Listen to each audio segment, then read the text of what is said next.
Kickout Crew.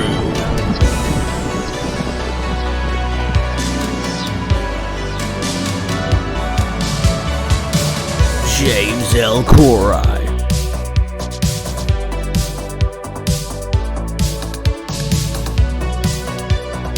Brad Stanton.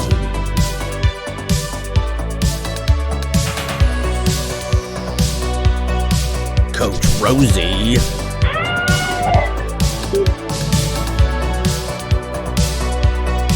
Adam from Bama.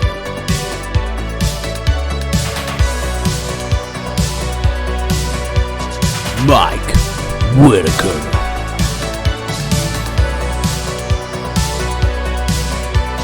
Devyn Dowling. The Kickout Crew Podcast.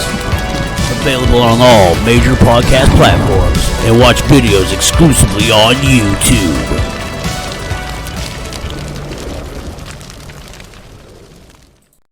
Well, ladies and gentlemen, welcome to episode 47 of your show. That's right, the Kickout Crew. I am James L. Corey. I wanted to welcome you to another fantastic episode of your show. I want to thank Moose, Mr. Mark Cyrus last week for joining us. Excellent. We recommend the audio on that version, along with the video because he has a soothing voice and he has a wealth of knowledge. And he brought a lot to that episode, I think. And I hope everybody enjoyed it as much as we did.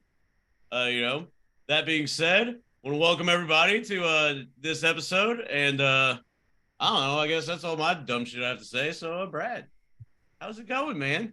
Hey, man. Went and saw Creed 3 the other day. So, nothing major happened there, but enough to okay.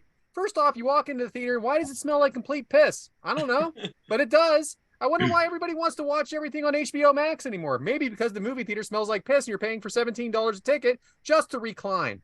Not quite worth it, is it? So the movie was pretty good. Not my favorite Creed, not my favorite Rocky. Not sure how they arrive at the plot line, but you know what? It's entertaining to say the least. While my wife and I are sitting there, a couple comes up to us and says we're in their seats. Now, as you guys know, that's probably not true, right? I'm probably in the right seat, especially when there's only about 45 of them in the theater because these seats are so big and everything like that. So I said, we have the same seat numbers. They said, yeah, isn't that something? I'm like, yeah. What time is your movie? They said 7:20. I'm like, this is the 7:10 showing. She goes, oh, they're showing in two theaters. I'm like, it is showing in two theaters, but not showing in two theaters at the same time. I go, what movie are you seeing? Cocaine Bear. Yeah, you're definitely not in the right place. Not only you're in the wrong theater, you're in the wrong movie. So this whole minute and a half conversation, move it along. Because it was just a minute and a half I'm not going to get back. Another thing that happens. Now, I don't mean to get political here, guys, because I do like marijuana. I have smoked it in my life.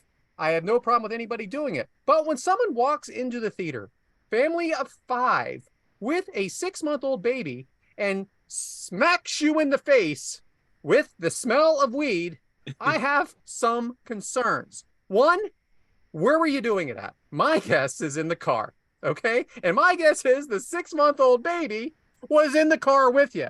So here's the thing. I like I said, I am not anti-marijuana in any way. But you can't smoke a cigarette nowadays without someone beating the living shit out of you and telling you everything you're doing wrong. But I guess it's okay to smoke some weed in the car with your 6-month-old baby and drive down the road into the theater. I don't think so. Impairment starts at the first puff. Now, right? Wait. So they had a 6-month-old baby at the movie theater? Yeah. Okay. So maybe they smoked in the car so the baby would sleep the whole time. You know what? As much as that might work out for me, I don't know if it's going to work out for the baby too well. Well, the Kickout Crew does not condone that behavior. Thank you, Devyn. I'm just saying, if they didn't want to deal with a baby during the movie. How about this if you don't want to deal with the baby during the movie? Don't bring the baby to the movie. Don't bring the baby. I agree 100% on that. But, oh, yeah. Babysitters cancel every now and then, Sometimes grandma got a bad hip. She can't babysit. You never know. True. Speaking of bad hips, this is episode 47. As you know, your boy here, Brad Stanton, is 47. And today it's a sign. And today I felt like I was 74 years old. Why? A shooting pain from my knee up to above my ass. That is why. I can't explain to you how much my back hurts. And guys, everybody knows I go to the gym a little bit. They've heard me talk on the show, but this wasn't at the gym. This was just sitting in a chair, and all of a sudden pain happened. Welcome to 74. Oh, I mean 47. That's all I got this week. Back to you, James. Well, I'm glad you're standing upright with such good posture after that topic. Yeah. I will say I agree with you on that streaming. Like, you can stream at your comfort of your home, or you can be in public being accosted for wrong seats at wrong theaters and spending outrageous money on shit. So I agree with you on the streaming. I agree on that. The only movies I go to the movie theater for nowadays is like the Marvel movies. Like, and I take William. We want to go out the day it comes out. If not, we'll wait in a week or two, and that bitch is on my TV screen. I understand that, but I have seen every Rocky since. Well, I mean, I was a little young for Rocky 1 and 2, but Rocky 3 on I have seen in the theater, and that's from 1982 to now. It's kind of a tradition with me. But, right. Well, that's what I'm saying. That's kind of like us with all these Marvel movies. That's the one thing we make sure we go watch in the movie theater the day it comes out. So whether it's Avengers, Ant-Man, or what have you, we make sure we go see those movies. That's a little thing that we do. Did you go see the most recent Ant-Man? No, because we were in Florida getting my sister married. Then you're late. So not the first day, huh? Yeah, but now it's on my TV. Perfect. So it worked out. We went to Florida instead of going to. I said we can go to movie theaters for one night, or we can go to Florida and go to Universal for a weekend. What do you want to do? Movie theater. It all sounds exhausting. Every bit of it. Say, Brad, it's funny because me and my son, when we went to New South that weekend, we went to see Creed 3. And that theater had, it don't have assigned seats or whatever. I don't know how you'll do it up north. Yeah, that was really neat. This is my first time in an AMC movie theater, and the seats are this big, and they don't recline. Oh, fuck that. It's the Regal. Was it a Clockwork Orange in there as you're watching the movie? Yeah, right. I mean, you're just sitting almost straight up, and you're like, it's like you're sitting in an airplane seat. I'm not lying, Adam. I prefer that because you're paying $6 more for this recliner. I'm ready to fall asleep. You remember, I'm 74 years old. You're too old, Rock. You're too old. Since you mentioned Have any of y'all been to a movie theater where they got like the big recliners and they serve you dinner and everything else in there? Yeah, Brad has. That's what his way. rich ass is talking about. This pinky out They're shit. not giving me dinner. All right, we're still having popcorn. Which Yeah, kind of you David know, Lobster you while have he your own watches lazy the boy. So you having wine and everything, though, right? wine? No, I'm not having any wine for now. We know Yeah. that. You're not right now, but the movie I've never even theater- been to one with assigned seats. That's Yeah, what I I'm bought- saying. Me That neither. should be I how you haven't said either. that. Yeah, I've never been to one like that You either. can pick your seats at the Regal theaters because they have the recliners. That's why. It's Oh. nothing special in my town. Oh. Okay? Regal's Regal. Oh, look But at you. I Here we can't- go. Here we go. The movie theater in my town, Fucking I can pinky still out, drink. motherfucker. I can go in the movie theater in my town with the 12-pack if I want because it's driving. Perfect. So And what better 12-pack to choose than a Natural Light? Always cold and refreshing beer. You can see Natural Light on all the video versions of your show, The Kickout Crew. Available now, distributed by Anchor. We're available everywhere. That's Natural Light. James, Right. while you're on the plug-in thing, and my throat's getting a little hoarse. Nitro Pepsi! Woo! Gotta get it out early. That's what We she get our, said. we get our There you go, ads done. Yeah, that's exactly what she said. there you go, Brian. There's your thing. Brian Haremza, this is for you, brother. All right. You Back guys to you. make too many James. inside jokes. Yeah, shout out Bober. There you go. But yeah, well, hey, while Devin, I'll just leave that where it's at. Mike, what you got going on? Oh man, let me tell you what. I try to stay positive for everything. Me too. I would do. Right. I might call somebody a dumbass or whatever every now and then, but I try to stay positive in life. I don't like a lot of negativity in my life. But this week, let me fucking tell you, it's been a week. Okay, so this topic type deal, but I'm gonna call this when a good fart goes bad. Here we go. Because there's always been something that's happened. Like some shit looked good. Like, all right, cool. It's going. And boom, hits you right in the ass and it's going downhill. So, some of y'all know, I had issues with my truck right now. It's been fucking up. Trying to get that figured out. Think we got it figured out. Good. Boom. No, that's not it. Then the kids get sick. They get a stomach bug. Quote, when a good fart goes wrong.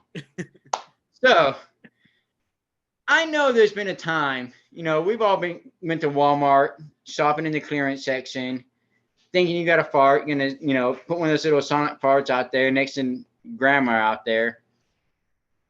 And next thing you know, you're running to the bathroom, changing underwear because more than air comes out. You got a little bit of liquid in there. You're making the South look so bad right now, Mike.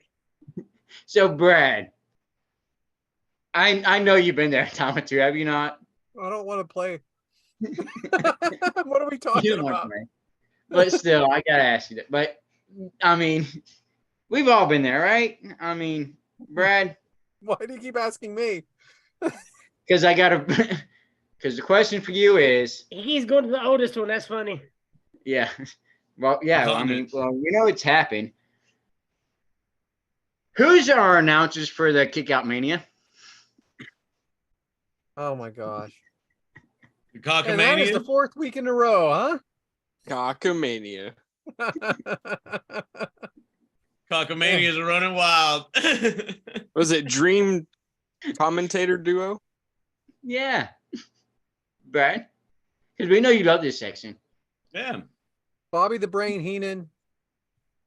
Paul We're going to end Heyman. up booking this whole thing slowly every fucking episode. Paul Heyman. And Brad hates every segment of it. And Lee Majors. Yeah. Great. There you fucking go with this bullshit. There it is. Every week. Cockamania. Oh, my goodness. Brother. It even made the description this week. Yeah. All right. Is that what we're talking about? Taking a shit in Cockamania? Well, I mean, we know how you feel about Cockamania, so I kind of figured it. So what does that have to do with Walmart taking a shit? Work the subject. Well, I mean, we've all been, like I said, we've all been in the Walmart shopping in clearance aisle. But if I'm at one rip, I'm not blaming my grandmother that did it. I'm not blaming her. I take the blame for it. It's not your grandma. It's somebody else's grandma. That's even worse. Well, Top Man, 100. I'm not baby. sure what happened here. Top That's somebody's 100. grandmother. Adam, who's our announcers for Cockamania? Clean these Me and glasses. Devyn's mom. My mom's got a job. Let's go. Now she's got 2 jobs. Hey-o. You're right, because she's the middle school nurse. Shout out to my mom. Shout out to part-time work. Who do you pick? Ooh. I said Nitro Pepsi. So my pick would have to be good old Jim Ross and Paul Heyman. Don't forget about Carmen Michael. Shout out Carmen Michael. But I think that when Heyman and Jim Ross work together, they're 2 of the greatest, and they just brought out the best out of each other. So they're my pick. If we're talking right now, booking it, Corey Graves, Pat McAfee, Michael Cole, 3-man booth. Boom. I think I'm gonna go the same way, but add JR in there instead of Michael Cole. Oh, that is good. Little hoo-ha. James, you keep freezing, pal. I'm a little concerned about the. Yeah. I'm glad it's not just me because I thought my shit was fucking up. Oh man, I think it's the hair. I think the hair is making you stall. yeah, it's swaying me back and forth. Anyway, so there's my episode of the Cockamania. Can't wait till next week I bet you can't. because I know what's happening. I knew it was happening this week. I just didn't know when. Stay tuned. Yeah, we So, gotta book James, the right, pre-show next. Oh, that wasn't even on my list, but there we go. All right, back to Speaking you, of James. lists, we're gonna keep on down ours. And, hey, Brad, what is today's agenda? So today, we are on the road to WrestleMania. We're going to talk about two maybe not so popular matches. Now, even though some of us may like them and some of you may enjoy them, they weren't exactly 5-star, 6-star Tokyo Dome type matches, if you catch our drift. But I'll go ahead and let those matches get introduced later, James, if that's okay. I would appreciate it. Because you always say, well, as Brad mentioned earlier, and we're gonna knock that We shit do off. tend to say it like 3 times every match. It depends how you want to look at it too, because if you look at it from back then, there were actually damn good matches from that era. So it depends how you want to look at it. Well, wait a minute. One of them was a Hey, damn good Okay, match. one What is of them. today's agenda, Okay. Brad? We Okay, can talk about this one of later. them. You got me on there. One of them. One of them. So that is today's agenda. Yeah, sure. So the worst of the worst of the best. The best of the worst. Yeah, I would Best of put the it that way because these aren't that. These one's terrible. I Hey, love which one is that, you ask? Well, I'm glad. Let's get it rolling with our first match, which is let me scroll up here to Michael Cole versus Jerry the King Lawler. It took place WrestleMania 27, April 3rd, 2011. It was at the Georgia Dome in, you guessed it, Atlanta, Georgia. It had an attendance of 71,617. Big old show. And get this, had a buy rate of 1,059,000. Woo! Match length of 13:45, and Meltzer gave this 1 star. Wow. And he was generous. It could have been a dud, as some would say. But that's enough about the intro of the match. Devyn, how do we get there? This match may have been 1-star rated, but the rivalry should have also been 1-star rated. Because Jerry the King Lawler was an absolute legend in professional wrestling business. Everyone knows that. He's done almost everything except 2 things: battle for the WWE Championship and wrestle at WrestleMania. So, in November 2010, at the TLC pay-per-view, Jerry the King Lawler got one of these 2 things to come true when he faced The Miz for the WWE Championship. The King and The Miz had a big old battle. When the King was about 2 rungs away from grabbing that championship, Michael Cole slid into the ring and yanked down the King, threw him down, and then The Miz ended up retaining his championship. That's a good match. You should cover that one in the future. Maybe. But so 4 months later, at the Elimination Chamber pay-per-view, Jerry the King Lawler got another opportunity when he faced The Miz for the WWE Championship. Maybe that's the one Again, I'm talking about. Unfortunately, the King would not defeat The Miz, and The Miz would still retain as champion. But the next night on Raw, Michael Cole would let the King hear it because Michael Cole's favorite wrestler was The Miz. So Michael Cole was ripping all these slurs and putting down the King. And Michael Cole eventually said, "How do you feel knowing you let your mother down in heaven?" Ooh. God. The King least would he was in heaven. snap when he would just start beating down Michael Cole, punching him, kicking him. Security would have to get involved and pull these 2 apart. Booker T was screaming. So then that was it. The next week, Jerry the King Lawler challenged Michael Cole and said, "I want to face you at WrestleMania. You're all talk. You keep running your mouth. Face me at WrestleMania." Michael Cole was getting trained by Jack Swagger at the time, so he said, "Sure, let's do this. But under one condition. JBL is going to be my special guest referee." So a couple weeks later, JBL and Michael Cole are in the ring talking about how JBL is going to be the special referee. And then Jerry the King Lawler comes out says, nope, not happening. That's not happening because this guy is the special ref. Glass shatters, Stone Cold Steve Austin comes down, gives JBL a big stunner, and we go off happy. And that's kind of it. Yeah. Stone Cold Steve Austin's a special referee. So the way this match starts is Booker T's introduced. So I wanted to talk a little bit about Booker T for a minute, Mike. He was just made an appearance in the Royal Rumble, and that now that he is officially retired, were you excited to see him in the Rumble? And do you think he is officially retired for real, or we'll see him again pop up somewhere? I was excited to see him in the Rumble, and whether he's retired or not, or anybody for that case, there's nothing wrong with having them in the Rumble. We know they're not going to win, granted, but it's good to see them come back for that couple minutes, or, you know, just do anything. Come out there and showcase one last time, or one last time from the second last time to the next Royal Rumble. So, yeah, I mean, I was excited to see him, if that's what you're asking. I agree, too. Can you dig that, sucker? Speaking of sucker, JR's now introduced. What an introduction, huh, James? Is this the way to do it? Fuck off. I hate every time they intro him because, okay, well, I hate the music they play. I'll put it that way.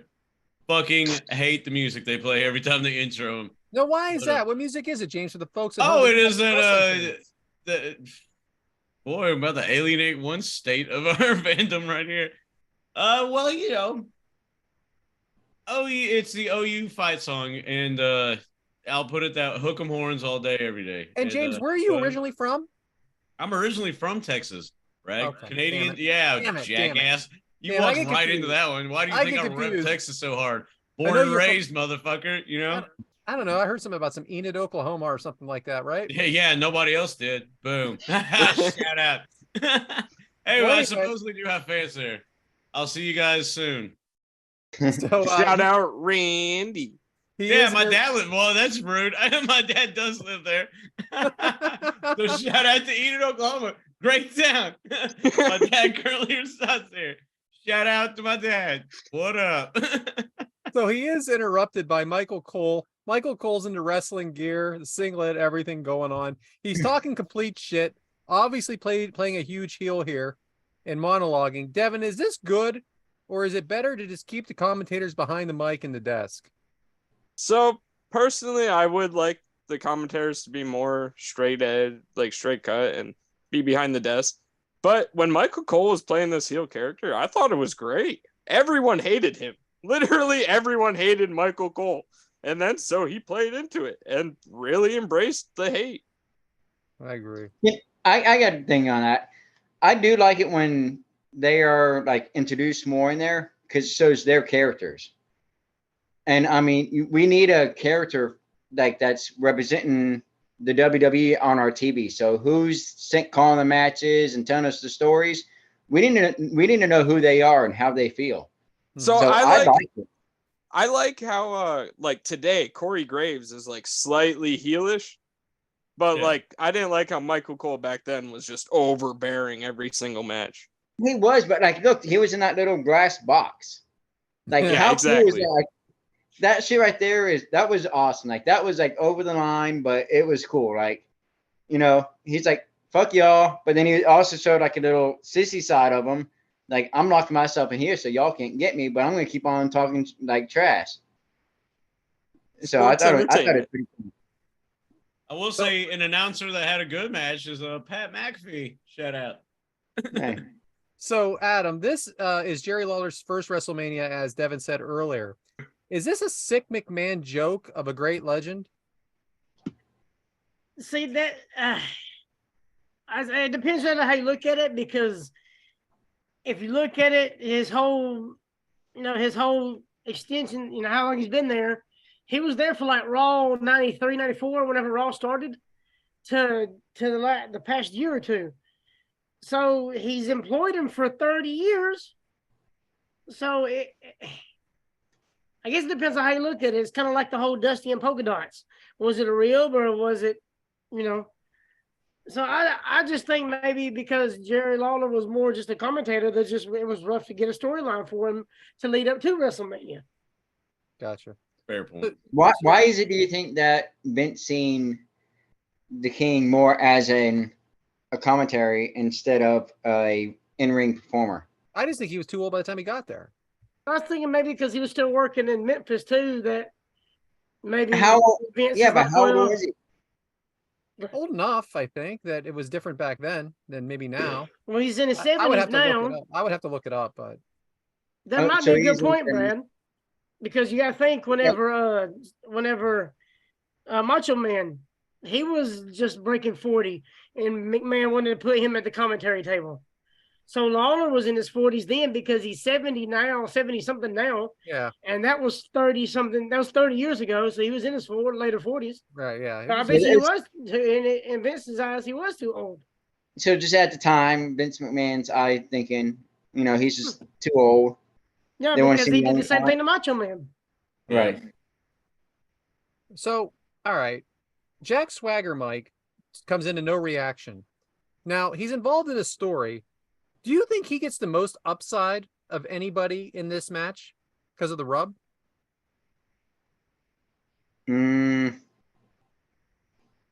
I don't know. I never liked Jack Swagger. Like, I don't know what it was. I guess what I'm getting at, though, is like, it's not going to really help Cole. It's not going to help. Well, besides Jerry. King, he's the only wrestler. Like King's in commentary. So Yeah, yeah, I mean- like Swagger's the only Yeah. active performer like involved. And he's young. That's what I'm getting And, at. and like, like later on in the match, you can hear him, kind of telling Cole what to do. That kind of helps out.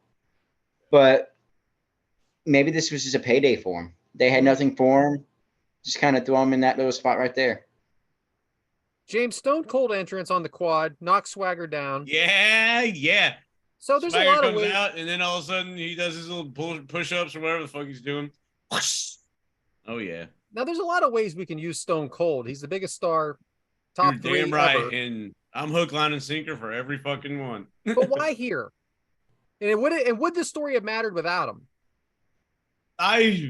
No, because it's easily forgettable. Because a lot of people, if you walk up to a lot of people and be like, "Oh, did Lawler ever wrestle at WrestleMania?" They probably be like, "I don't think so." And then you mention it, it's like, "Oh yeah." So yeah, I think the Stone Cold rub, wasn't really, yeah. They didn't Yeah. use this any.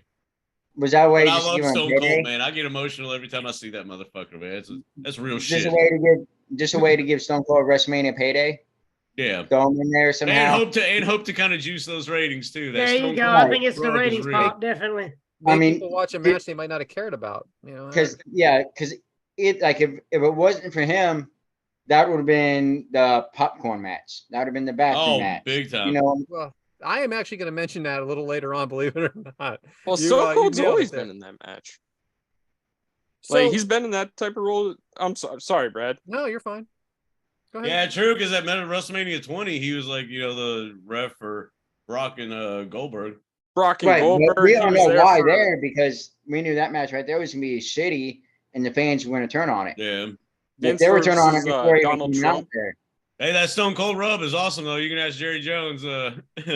Once they announced Stone Cold's match, officially announced it, 20,000 tickets in like 2 days.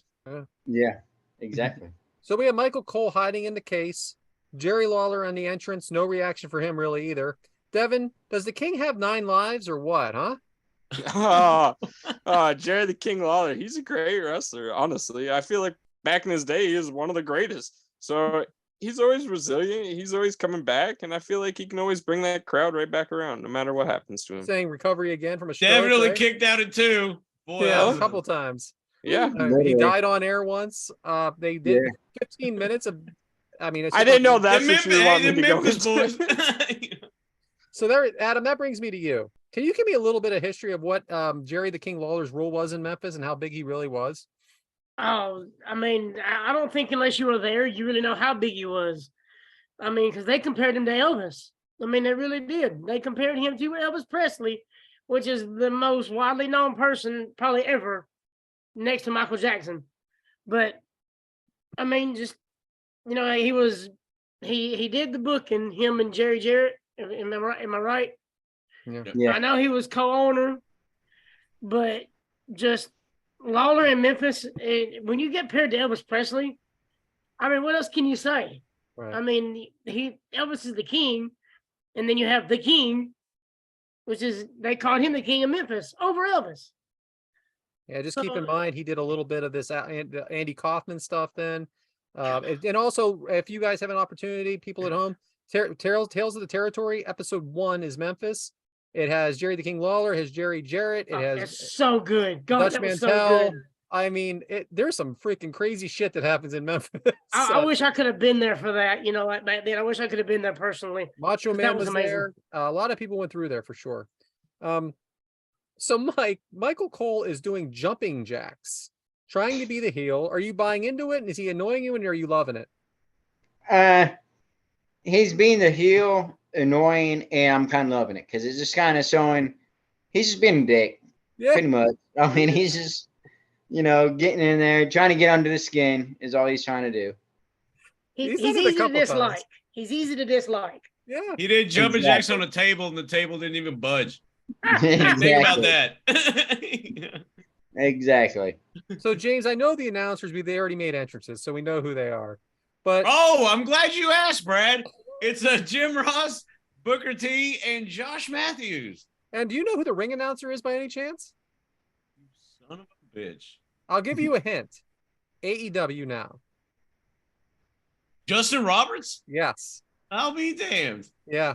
That pretty boy Floyd motherfucker. Hey, I will say he's a cool dude. I've actually, interacted with him a couple times. He is cool, but he is a straight up, you see him looking exactly like he does on TV. The dapper yapper. That's just cool. You have him, you have Josh Matthews there. Some people that aren't with the company anymore. It's nice to see everybody there. Swagger and Lawler brawling on the outside. Lawler in control. Cole still behind the glass.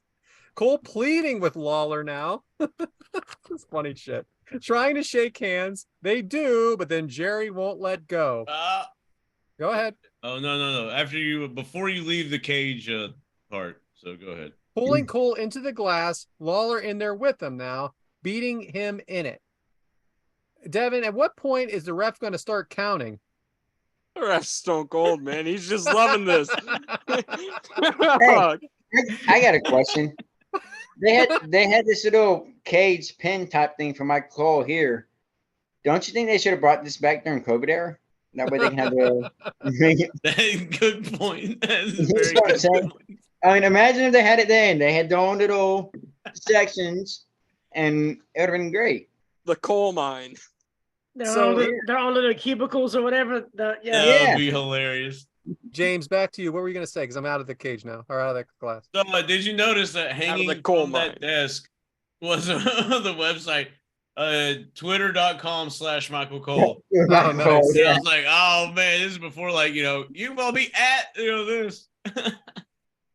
Lawler throws Cole in the ring. Swagger cheap shots Cole. Adam, when are we going to see some actual wrestling? Because Wikipedia says this thing is 23 minutes long, and I was getting concerned. I'm still waiting to see some wrestling. My goodness. Mike is so all right. So I'm sorry about that, guys. I got lost in a second there. Baseball slide from Cole. Lawler down on the outside. Swagger puts Lawler in an ankle lock. Mike, is Swagger the better ankle lock than Kurt Angle? No. How dare you? No. How dare you? Well, I just wanted to see the reaction from everyone. It's Kurt Angle.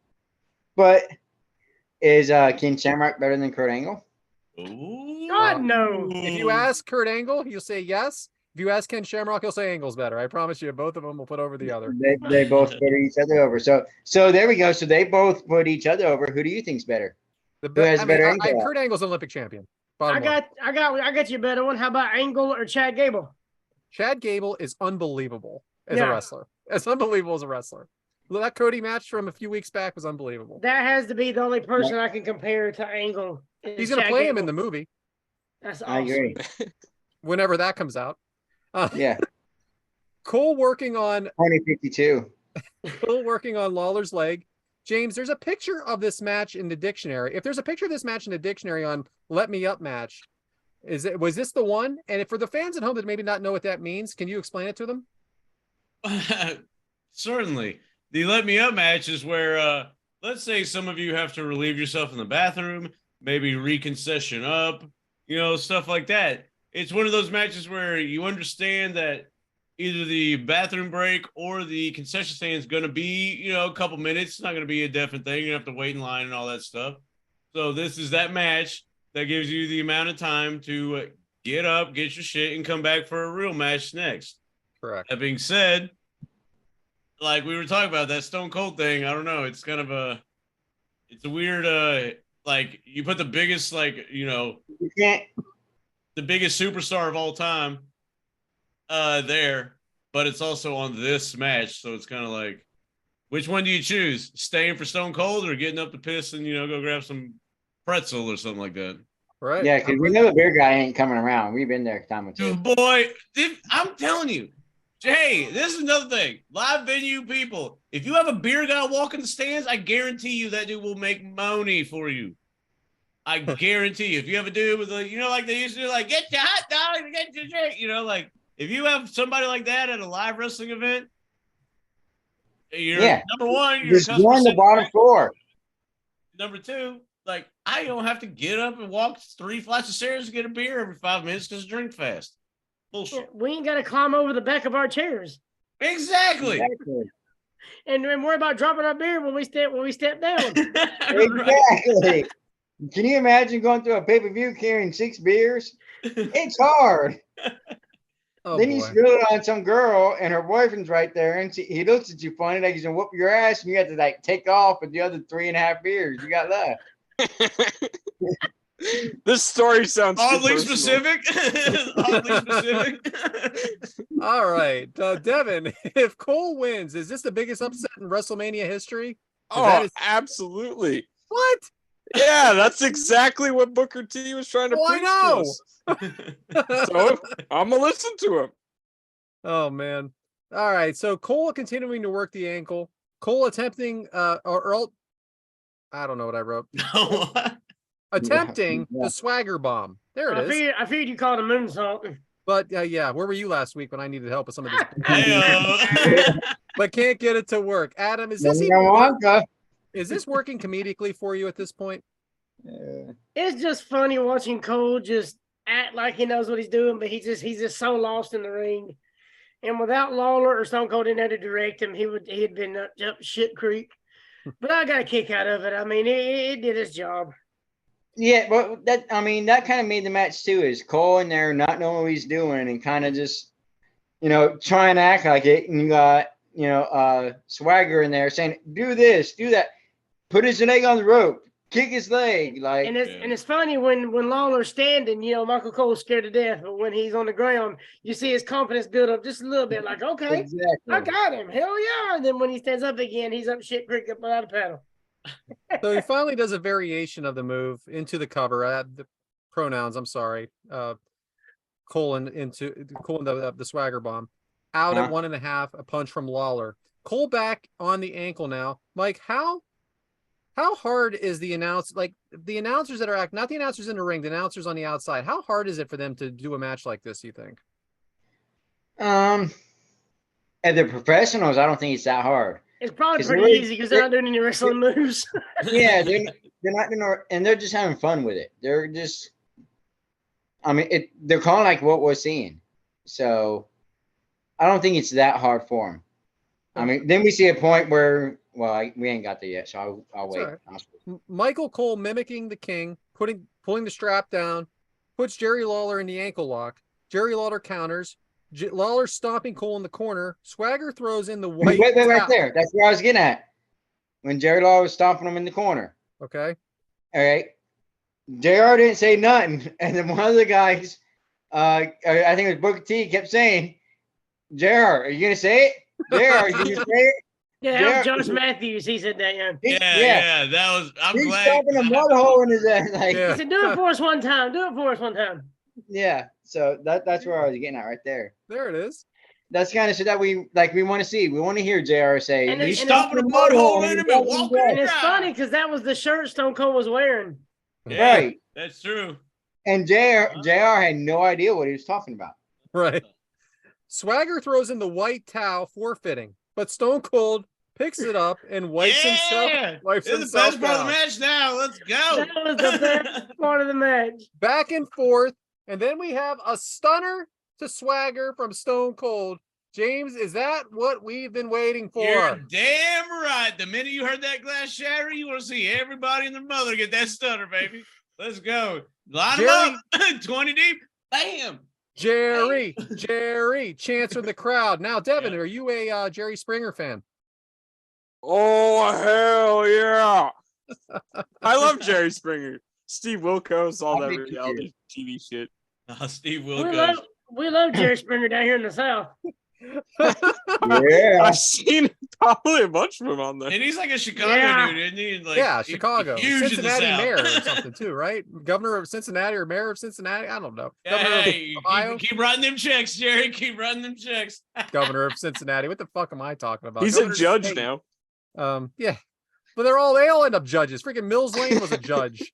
Like he was a referee. I bet he's rest in happy that peace. there's like really no paper trails. Or do you think he uses a card instead of writing a check this time?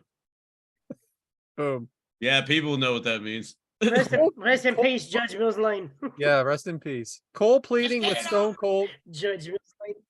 Cole getting tough with Stone Cold now, smacking his hand. The look on Stone Cold's face, man. Pushes Cole into a right hand from Lawler, punching Cole. Adam, how much training do you think Adam Cole did for this? Adam Cole. Michael Cole. Adam from Bama, Michael Cole. I think he put in some time because he knows, how important it is to make everything look good, and especially WrestleMania. That's a lot of pressure for somebody that hasn't ever been in the ring before. 70,000. I bet he put a lot of time in. Honestly, I bet he really did. So now we got a drop. All right, so we got a drop kick from Lawler, Mike. I mean, would you think this was the move of the night? Honestly, The move of the night or the move of the match? from a wrestler, from one of the two wrestlers in the ring. They were wrestling. Nah. It was pretty. I thought it was pretty Yeah, too. I mean, it was nice. Yeah, I wouldn't say the move of the whole night. Listen, it's when you're watching a match like this and you finally see a good move, it just jumps out at you. That's what I was. And you realize you Yeah, and the realize match. he's almost 60. And the Out match. of the match, yes. The whole night. No, I the can't match. Okay, yes. The match, yes. I didn't watch said the the whole whole- night of show. But you said Devyn the whole did. night. Yeah, But you Devyn said might the whole have. night. Yeah, that was the tombstone from Undertaker. That question, because you said, "Is this the move of the night?" Man, I'll try to be better, Mike. I'll try to be better. All right. Well, I mean, you are the host, so That's like how you stand in there when you're sitting down. yeah. So then we got The Brad Lawler on Show. The Brad Show. the second turnbuckle. He points to the sky. He lowers the strap and he drops the fist into the cover. But no. He picks him up. He is not ready to pin Michael Cole yet. Austin laughing. Now we have the ankle lock. Cole trying to tap. Austin playing dumb to the whole thing. James, then he finally calls it. Is this everything you wanted in the night? The definite, compared to like what it's billed as and what it was, boy, you pretty much waited for this. Like you knew what was gonna happen. Swagger carries Cole out. Glass shatters. Beers for Stone Cold and Lawler. Booker T. Did you notice? This is the era of budget cuts because Stone Cold, they threw him Keystone Lights. Yeah, I definitely saw these Stone Lights. Because Definitely right saw these. when I saw that, I was like, "Oh man, budget cuts." all right, Austin, we're gonna Yeah, get that's you some hilarious. old That is refreshing funny. natural light. We got to get you old Milwaukee. No, can we do For better real, than that? but when I saw the Keystone. Keystones, I was like, "You can't even bring out cores for WrestleMania? Like, what are we doing?" That's what he got in the back here. Goddamn, got me Keystones out there. So I'm Booker gonna T, have a and, beer shit for 5 days. Goddamn, baby. Goddamn, bitch. Booker T in the ring wants to play around with them guys too. Does a spinneroonie. What are we doing here? I'm thinking. And then a stunner to Booker T. Yeah, you knew it was gonna happen too. And he does a sweet ass beer spit too. And then we get. he gets does. stunned. That was great. Oh, it was great. It was great. Yeah. That's not very good. But now we have the anonymous GM. Now, for those of you at home that do not know who the anonymous GM was during this time, the general manager, you did not see him. And basically, Michael Cole used to speak on behalf of him. In this May case, I have your attention, please? Matthews does. May I have your attention, please? And then he announces that this match is now a DQ because the referee was overstepping. The faces on Stone Cold and Jerry the King Lawler almost make me feel, Devin, that this might not have been told to them. What do you think? I think you might be right about that because they looked awfully shocked. Like, what the hell is going on right now? Like almost to the point where Memphis. I'm not gonna let Memphis get over on my territory. Jerry's not winning a WrestleMania match, right? Yeah, exactly. I'm telling you, man. Yeah. If you look Have at the Mike underdogs, I've Cole always win. been. Vince chooses his moments to like get that little shift. And that's why the only person that is undefeated at WrestleMania is Michael Cole. Everyone looks confused. Stunner to Josh Matthews now because he made the announcement. Poor kid. That poor kid. So, Adam, we have 80% show, 20% wrestling. Am I too high or am I too low? I You're think it's way- more like 90-10, really. Listen, it was fun. Hey, when that email comes through, whatever, and they're all like talking to JR, he's like, I'm not up on this email stuff. Yeah. So, Hey, He's I will still say, when not. Stone Cold left up the ramp on the four-wheeler, he put his beers in like a beer holder on the four-wheeler. I thought that was awesome. I want to know a question about this. Do they take that four-wheeler and haul it from arena to arena, or do they just get a new four-wheeler every time they get somewhere else? I think Is Austin he- had it in the back of his truck when he drove to Mania. Okay, well, did he drive that four-wheeler in that truck, or did he? Yeah, they just rent one, like local. Every city Well, they're I mean- in. I mean, I don't it know. is WWE. They could have just bought one every time and just. We're gonna drive around the ring 3 times. What and you give it do away. is you Yeah, buy one, have Stone Cold ride it on camera, sell it, sell it, and then you auction get like an auction style. 3 times as much money because Stone Cold rode it down at the arena. Exactly, and Right? he'll autograph like a certificate saying like, "Hey, I drove this." It'd be weird if them buy the four-wheeler like that all the time, but they have a budget cut for Keystone Light. Ain't that the damn truth? That's a good point. That's a very good point. so We I had can't a get you the couple- good beer because about your four-wheeler, Stone Cold. I'm sorry. Right. That's why they had Keystone Light, because they had to buy a new four-wheeler. They blew the budget on the four-wheeler. So a couple of questions that came in. I don't know if Plexiglass cage in the four wheelers. We gotta downgrade the beer. I wouldn't exactly call them questions, but they're kind of questions. So let's just go at it. Okay. The Fight Boys Show asks, most important question, is Michael Cole the greatest wrestler to go undefeated at WrestleMania? I don't even know what to say. Yeah. Yeah. Do we say wrestler or do we just say personality? He said wrestler. I'm sure he means whatever. I He's don't just know being a about- smartass. I don't know about wrestler, but I maybe say personality. Hey, technically McAfee is undefeated because his Vince McMahon match was not an announced or sanctioned match. Isn't Bad Bunny undefeated? Oh my goodness. I'm But pretty no, sure but- China. But is no, I do undefeated, agree. I guess so- we would Yeah, go with there you go, see? I guess we kind of have to go with Michael Cole though. But then it we was a have- DQ finish. The old dust, the old big dust. Wait, we still got a couple weeks to WrestleMania. Michael Cole still has plenty of time to get his damn shit in line. Very Have a true. match at What if WrestleMania. him and Pat have a match, huh? There we go.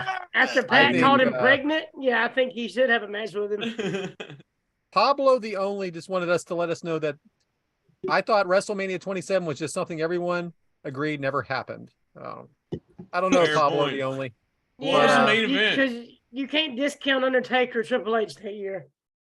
And then we The have main Mike- event Was was that the Hell in a John Cell Cena match? versus The Miz.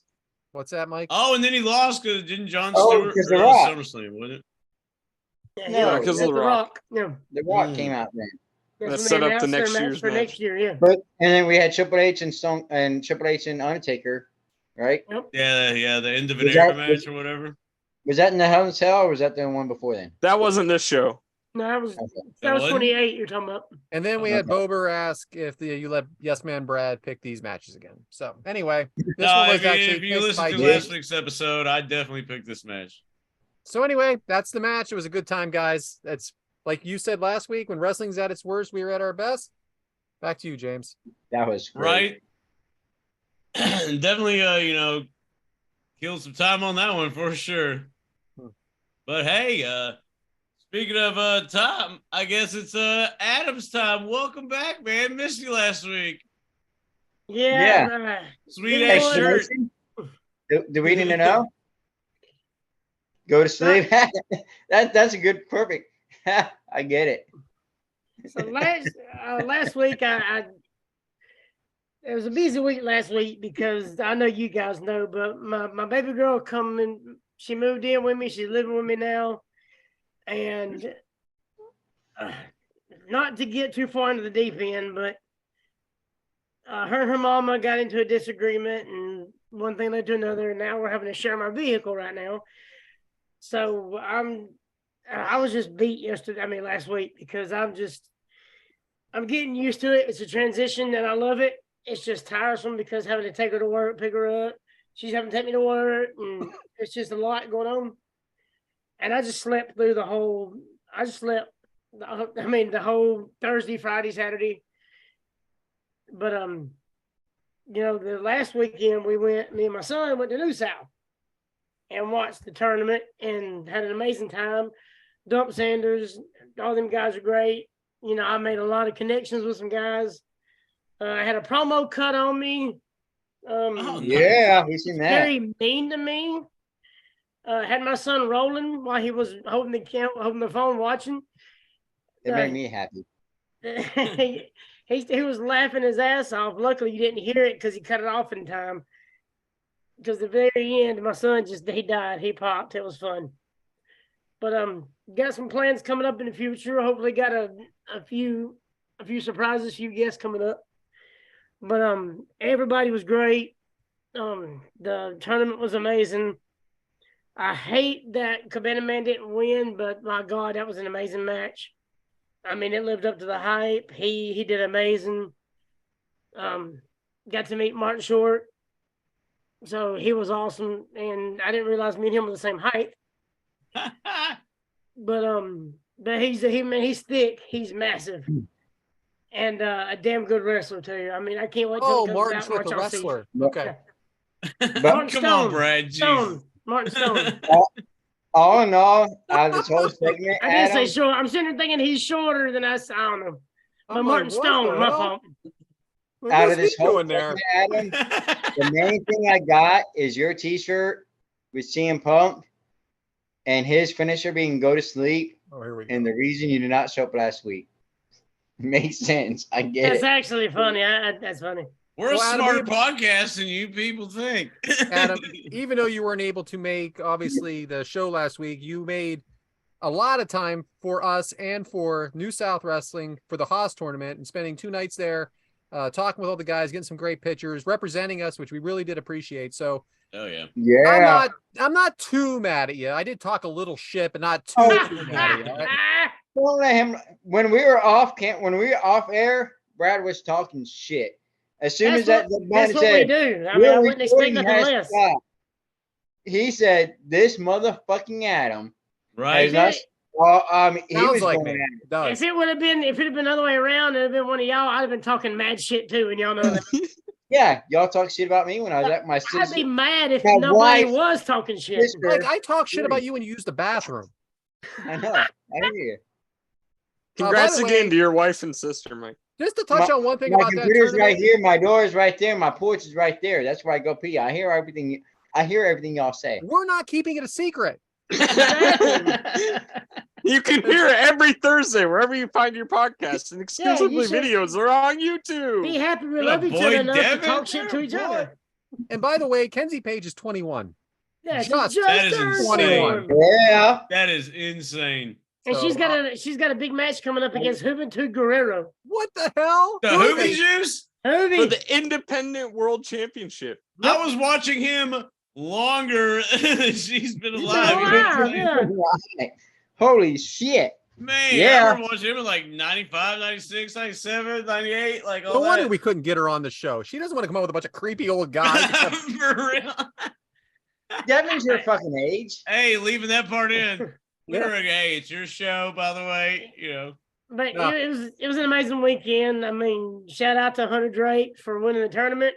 He's got a match against Kenzie Page coming up. That's interesting, Yeah, it's gonna be definitely. considering you're a couple. Yeah. Hey, I wonder what kind of wrestling they're gonna be. Yes, Dude, Colin. what? They should book it where like they come out, they shove each other, and then the cops raid them and like arrest them both for domestic. And Commander Man Dan comes out and declared the Yeah, world Commander Man champion. Dan, interim champion. Bitch, I Yes, told you referee. this tonight. But it was great. I That's I got to meet a bunch of guys. As soon as I walked in the door, Carmen Michael was there, and he greeted me with a hug and a handshake. And Nice. man, I got to meet a lot of new people and reconnect with some of the guys I've met in the past. And then all And in all, shout out to people that bought shirts because I saw one person like, hey, I picked up a shirt from this and this, and they one of them was ours. So hope you're a new fan. Hey, be a friend, tell a friend if you like what we're doing. now there was a couple of guys come up and introduce themselves, and they, I kind of told them they see the shirt, and I tell them who we are and what we're doing. And he goes, "Oh yeah, I'll listen to y'all. I've been catching up with y'all last week or week before because they heard of the show because of New South." Well, you got to be on the show, Adam. You're the main attraction. We picked up a few listeners. Hell There yeah. we go. That's what it's about. Well, hell, I have it's been their checking. show, so welcome It's to still the fun. It's still not on Pro Wrestling TV, but as soon as it drops, I'd love to cover that with you guys. Maybe a bonus episode. That would be awesome. Are you taking my watch along? It'd be cool. It'd be cool to watch along that and do a little runner There you thing, go. like Right. That's a bonus episode. Oh, the bonus. Ooh. Back to What you, was it? James. Super And top I wanna ask secret. y'all, the fans, what do y'all think about the bonus episodes? You like them? You want more of them? We What love do you them. want? What are we doing? What do you want? I'm asking them. What do they want? What do you want? They're in a answering bonus right You can now. hit him up at Whitaker 1028 for bonus episodes, watch alongs, or whatever you want. Oh, and I still do have some t-shirts left. I'll ship them to you. Holler at me if you're interested in a t-shirt. I got small, medium, large, and extra large left. The charcoal gray color and solid black. I got them two left. Damn, you sold a lot of shirts, didn't you? I sold 7 or 8. I sold about half of them. Hey, yeah. Hell yeah.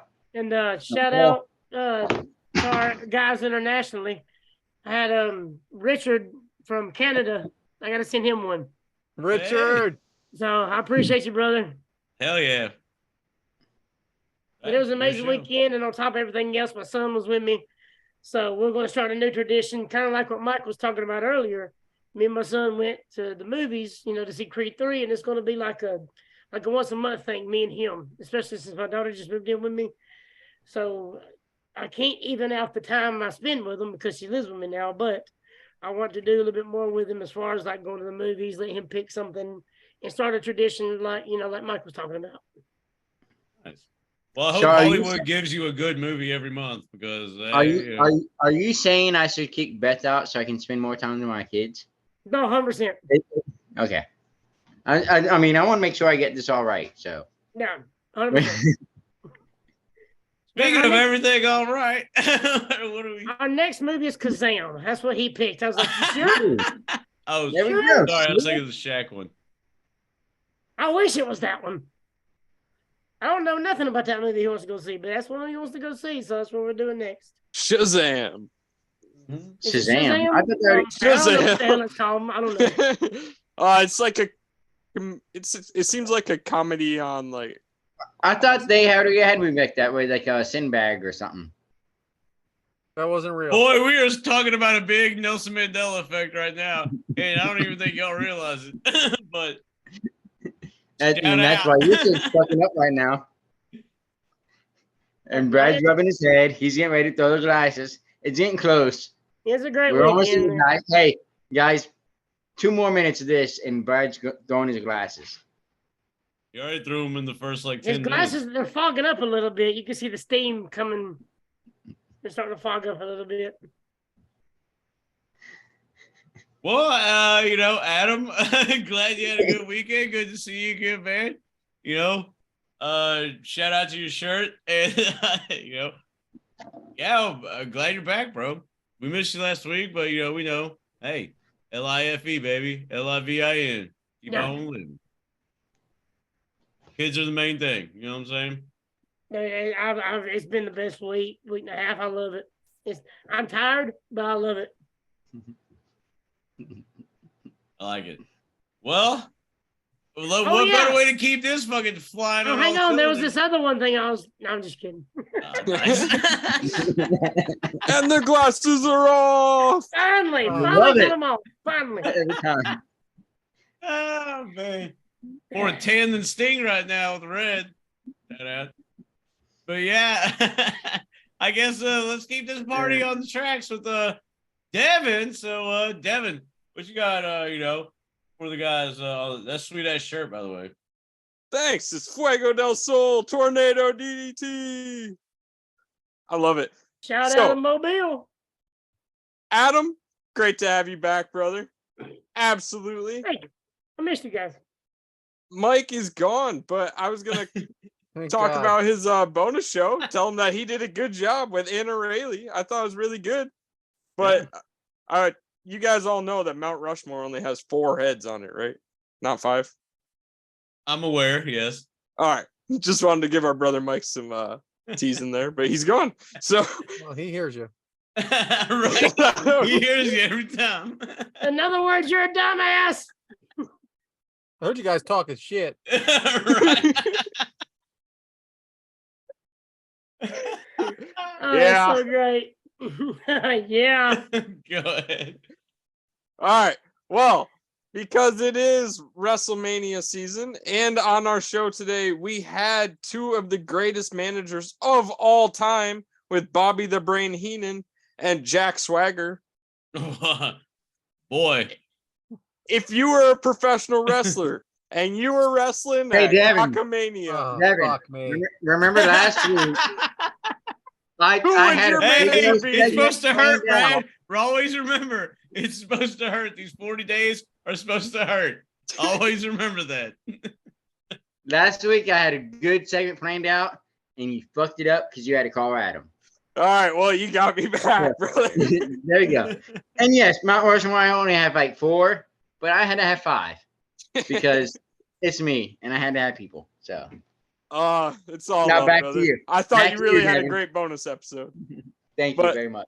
So, for my part of Cockamania, Kick Out Crew Mania, if you were a professional wrestler, who would your manager be?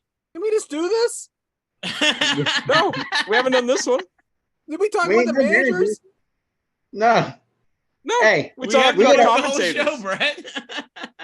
Brad, Wait a we got minute. several weeks to book a whole damn pay-per-view of WrestleMania. Wait a And minute. WrestleMania Bobby, is You 2 didn't ask me nights. about the It's managers Bobby at the the Brain or Cornette. We all know it's Cornette or Bobby. 2 nights 2 of the of greatest. WrestleMania. We got 3 nights of Cockamania. I'm going with Slick, and I'm gonna. Fuck I'm yeah. going with Mr. Fuji. Fuck you both. Hey, actually, I know I got the gift of gab. I know how to talk, so I don't really need a talker like Bobby or Jim. So I may just go with Sonny Ono. Just walk out there, take a picture. There you go, the inventor of the selfie. I'll do the talking. You just be the one, the famous financial backer, and I'll just be the guy that And- blabs. I'll be Okay, the guy I that got- spews shit water. It's an inside joke. I got 2 questions. Beer's not even open. Am I going over? Sure. Okay. And I look as good as I look now, right? As only. Boy, Okay, that hurts. I'm going 90s Sunny. Ooh. Woo! That's a fantastic pick, Mike. Because Adam, with the glasses on, who's your manager for Cockamania? I'm going Diamond Dallas Page back when he was with the Diamond Dolls. That's a fun pick. I like that. He was also he drove for someone at WrestleMania too, right? Yes. He drove a car out for him. Was it Honky Tonk? Yeah, the rhythm and blues, Oh, that's cool. which Yeah. is a little foreshadowing. Hey, So- Adam, give Brad his glasses back. Speaking of honky tonk man, I'm gonna go with his manager, the loud mouth of the Mouth of the South, Jimmy Hart. Well, Another- goddamn, David. I mean, hey, another- baby. Hey, baby. another We part got of cans that- now. We got cans on the beach. Another part of that Memphis episode I was telling you guys about earlier. He's in that as well. Fantastic. Yeah, thanks for participating, guys. I thought it was fun. Hell Back yeah. to you, James. Cockamania still seems to be running wild. Cockamania we love. Well, 4 of us love. No, they don't love it. They just like to fuck with me. Cockamania is still going hard, boys. It's going. Oh It's my running gosh. wild, Devin. Damn it, you had the No, line going right hard. there. Now, if we could just get it and pickle it, like some pickled eggs or something, that'd be great. You gotta pickle it. James. All right. Well, can't wait to take over that. Glad my segment's fucking up next. All right. Well, here's the thing. We are attracting new listeners and all this stuff, and I am very thankful and greatly appreciative of that.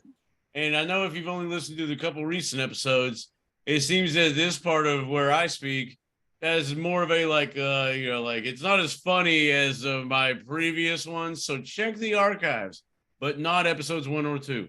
But do check the archives to where I actually have comedic things to talk about, not this where am I at in life type of situation. Because spoiler, so my fucking job, right? Like I work for the government, and it's one of those things where we are heavily unionized and we're protected, which hey, I'm very appreciative of because we get paid, substantially well. Well, not that well, obviously, but we get paid a pretty good wage for what we do. Why is that? Because of labor negotiations and all that stuff, and we're protected and everything. Protected being a very key word, because my coworkers get to do absolute jack shit all the time or blatantly fuck up, and they just don't fire them. Why? Because we're heavily unionized. That's the beauty of it. So I am all for the representation of workers, because if you let the bosses run wild, brother, then they will. They'll take advantage of you. So I'm all for, fair representation of labor and work. But it seems like my coworkers take that opportunity to be like, I'm going to be a fucking idiot the whole time, and I'm just going to blatantly fuck up. I deal with numbers. Here's the funny thing about numbers. Numbers always add up. 2 + 2 is always 4. It's never 3. It's never 5. It's always 4. That's what I like about my job. There's no it's a judgment thing. There's no judgment on numbers. It's awesome. It's awesome. That being said, I work with a bunch of I guess I don't know what's PG now to call people that but it's ass hats. Oh, 100%. But then it makes me think that like I have plateaued currently at my job, and it drives me fucking insane. And it does refer back to last week, which shout out to Moose. I don't know if y'all listened last week, but Moose was like, he pretty much gave me some really, really good advice, and I've thought about it quite a bit since he said it. But the stagnant and complacent thing really does bug the absolute fuck out of me. Like, as a person, I always think about striving for better. So to be plateaued is bullshit to me. Like, do I think that we have plateaued? Like, would I just be cool with what we're doing right now? Like, fuck it, we're good. But no, fuck no. Let's rise to the fucking mountaintop. You know what I'm saying? Like, why not? Yeah. It's that type of shit. So, like, I guess what I want to just rage about or rant about or whatever is I know I'm meant for more. Like, this is what bugs the fuck out of me. I know I am meant for more, and it feels like I'm just in a fucking cage half the time because I just know that I feel it. I mean, I know it. It's not an arrogant thing. And I know that we are meant for more. And I feel like sometimes we are in a cage. Because if we broke out of that cage, we would skyrocket. I know we would. Because we're funny as fuck. We're all hilarious. Sometimes. But like, I feel like we are meant for a lot more. And there's no problem feeling that way because it motivates you to strive for better. And why not fucking be better? You know what I'm saying? You can this is what I told my job. Hey, I can do this when I'm like 50, 60. I can do this to retire. I'm not going to do this every day of my life. This is not my life. I'm meant for more than this. I can always come back and do this remedial shit. Why not fucking climb while I can climb? I am old, but I'm young at 38. why not fucking put my climbing boots on with my little spikes and just dig in that mountain and fucking, hit them rungs on the ladder one more? Like, why not? Because I'm not going to be plateaued here to be like, oh, you got a good job, James. You're taken care of here. Oh, fuck that. But I want to gamble on me. I'm tired of dealing with you assholes. I've said this at work a bunch of times. If I wanted to wipe ass, I'd be a CNA. Because I'm tired of picking up everybody's shit. Like, straight up. And I've said that a lot at my job. So I guess what I'm trying to say is, if you do feel stuck, then number one, believe in yourself and realize it's a hell of a gamble. Because what if I do quit this guaranteed job, go somewhere, and I get laid off in a week? That's a hell of a thing to think about too. But if you believe in yourself and you really, really feel that, like, that's the thing that will get you there and get you over the top, especially Stallone movie, bam! If that's the thing that'll get you over the top, then fucking why not go for it? It's that there's a Steve Harvey video about, like, taking a jump. And if you've never seen it, I guarantee you watch it. You'll never think about life different, or you'll think about life different. You'll never think the same again, because it is. What's stopping you from being the best you?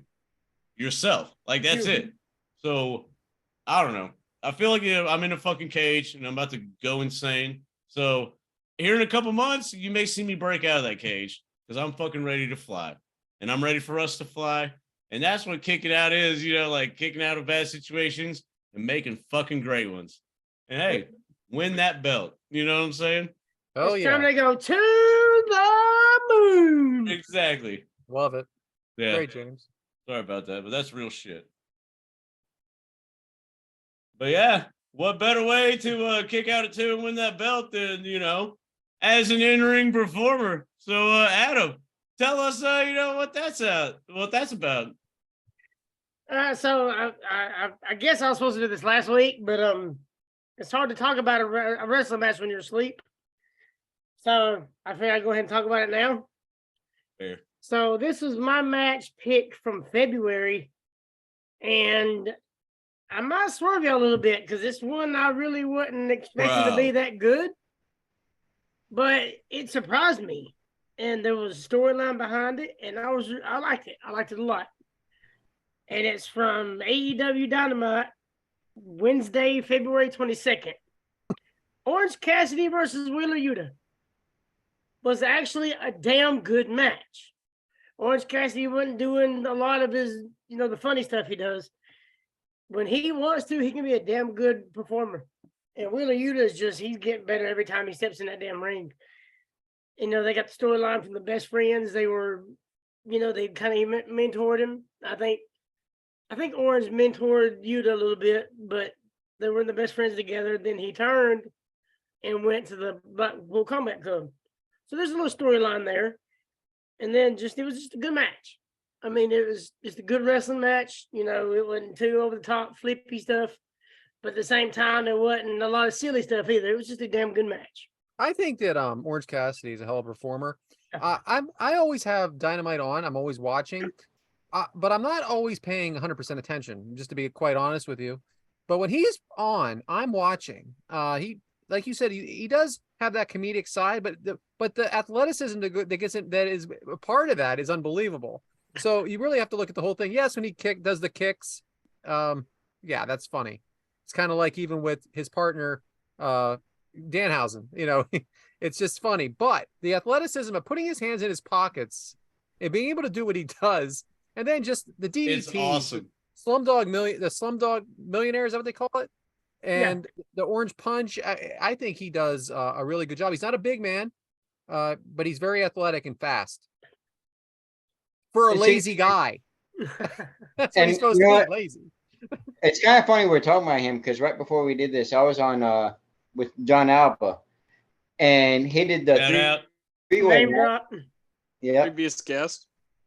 He did the three-way match with Orange Cassidy, Pac. Yeah, and fucking Omega.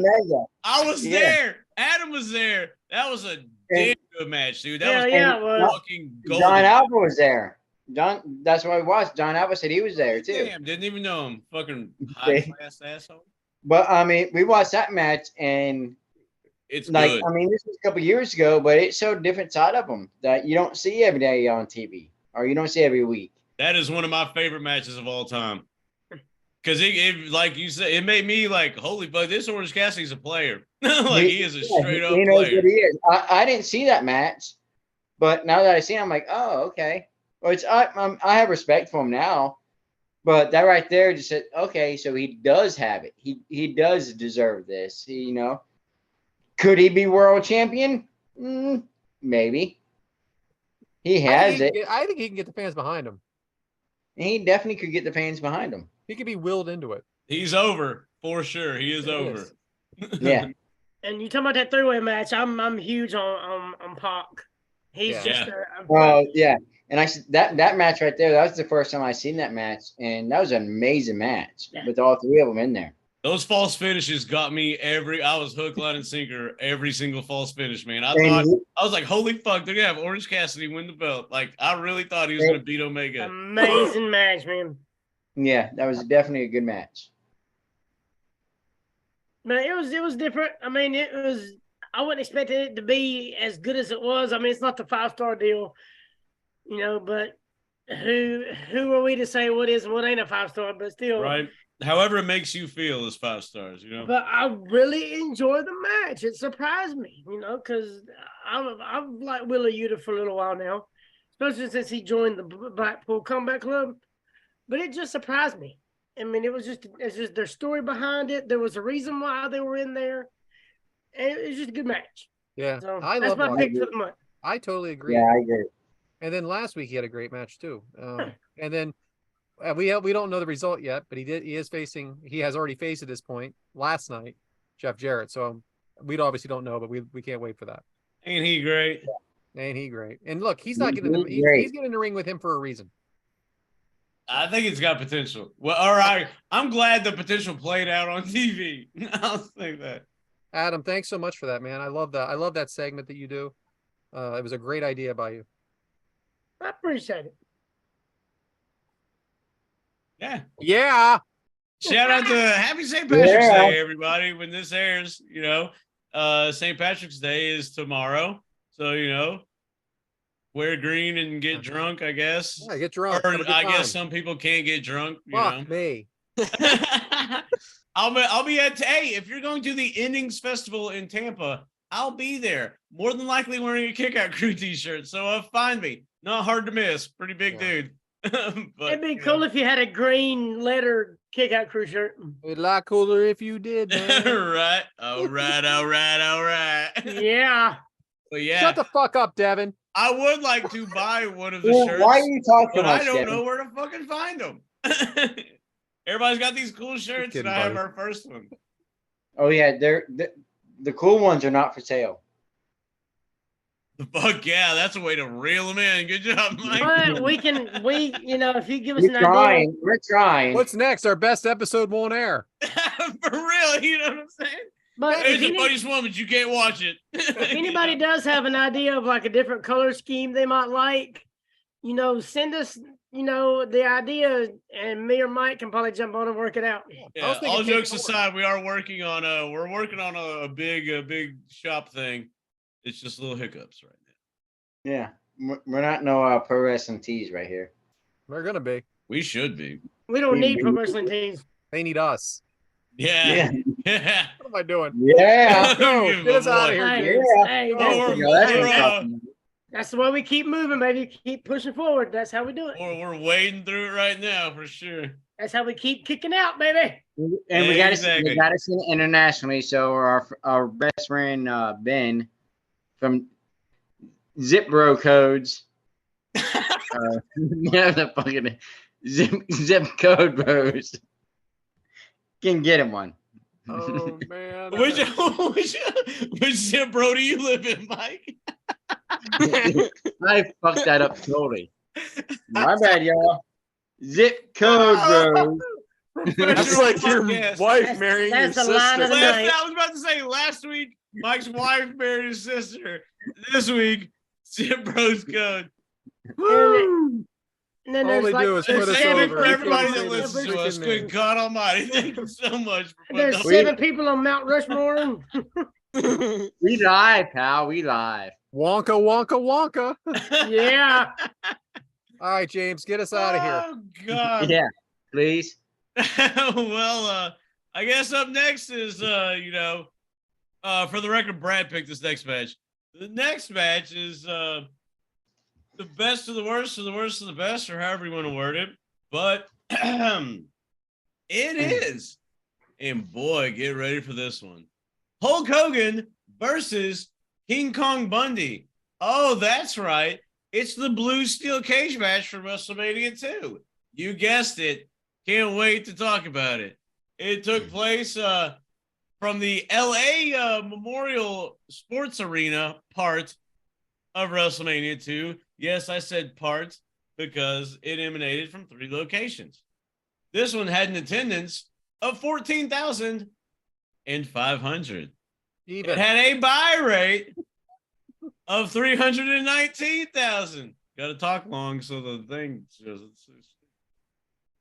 It had a match length of 10 minutes and 15 seconds. And what? What did Meltzer give it, you ask? Oh, 1 1/4.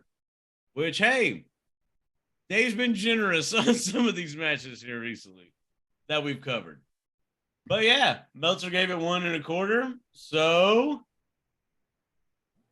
Mike, cook us through. How did we get here? Well, we got here to begin with in November of '85. Hogan and Andre the Giant. Then. See, there you go. That's why we had this match. Hogan and Andre the Giant teamed up, and they went against King Kong Bundy and Big John Studd. That night, Hogan would pick up the victory, and Hogan and Andre would pick up the victory. Later on March 1st of 1986, Hogan would go on and have a match and beat Don Morocco. And he would beat him. But Bundy would attack him from behind and end up giving him some broken ribs and just beat the shit out of Hogan in that right there in the aftermatch. After that, these two would face off in this match right here at WrestleMania 2 in a steel cage match, which is Hogan's first single match at a WrestleMania, defending the world title. Now, James, So I want to kick it to you real quick. You want to talk about the pre-gaming here? Oh, yes, the video package of Well, if you watched the whole pay-per-view when you were there live, Brad, we know you were there.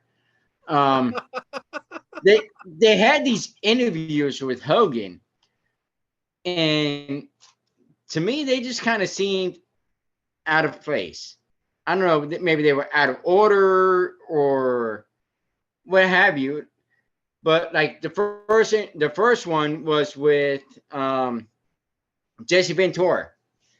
And Jesse Ventura flat out says something about, the broken ribs. Hogan says something about the broken ribs. And Hogan flat out tells Jesse, he's like, I don't care what you think. You get paid to, what did he say? You get paid to ask questions. He don't give a fuck what Jesse Ventura says. He gets paid to ask questions. But they talk about his broken ribs. Yeah. And then they go on with the pay-per-view WrestleMania a little bit. And then he has another interview. And then they're like, well, there's rumors you're injured. There's rumors. There's, and so that kind of seemed out of place. And then they had the workout video. Okay. Right before the match. So to me, it seemed like they did them out of order. Some Whether they did it on purpose. production. Yeah. It just kind of seemed like, you see Hogan there, like I said, the first one, it was, hey, Hogan, you got broken ribs. The second one was, well, rumor has it is you're injured. The third one was he has broken ribs, but he's working out. So I think they could have kind of worked that better playing to the storyline. That's why they needed Brucey. That's why they needed Brucey. Yeah. No, that's good. There we That's go. good, Mike. I appreciate that, man. I mean, but just little things like that kind of. Look, they were Popped up working on through the it. I think they were figuring this out. It's obviously not WrestleMania. Yeah, 40. I mean, and this was the WrestleMania where it was in like what 5 different locations. I mean, they had 3, one in but- Pennsylvania, one in Florida, one in New York, one in Georgia, and I mean, they just had them all over. So let's It talk was about that. Okay. WrestleMania 2 was in 3 venues. It was live, they said, but man, I'm calling bullshit on that. I am calling bullshit on it being live at 3 They venues. did the TV, whatever you call it, back in that day. Yeah, I know, it's a closed circuit. Simulcast. Yeah, but I can see maybe the matches being live. I mean, we definitely know the maybe there's parts of it that were live, right? right. You open in New York, and then like the middle's in Chicago, and then the main event's in LA because the time zones. So Right. Adam, there was a lot of critique about Wait, this. before you start, Brad, one quick question, and it's serious. I'm gonna be serious, so you ain't gotta take your lights off. Right now, we are in a time stage where we have a 2-night WrestleMania. Do you think we can have a different location? Say location number 1 for one night and location number 2 for Well, night number maybe. 2? Maybe.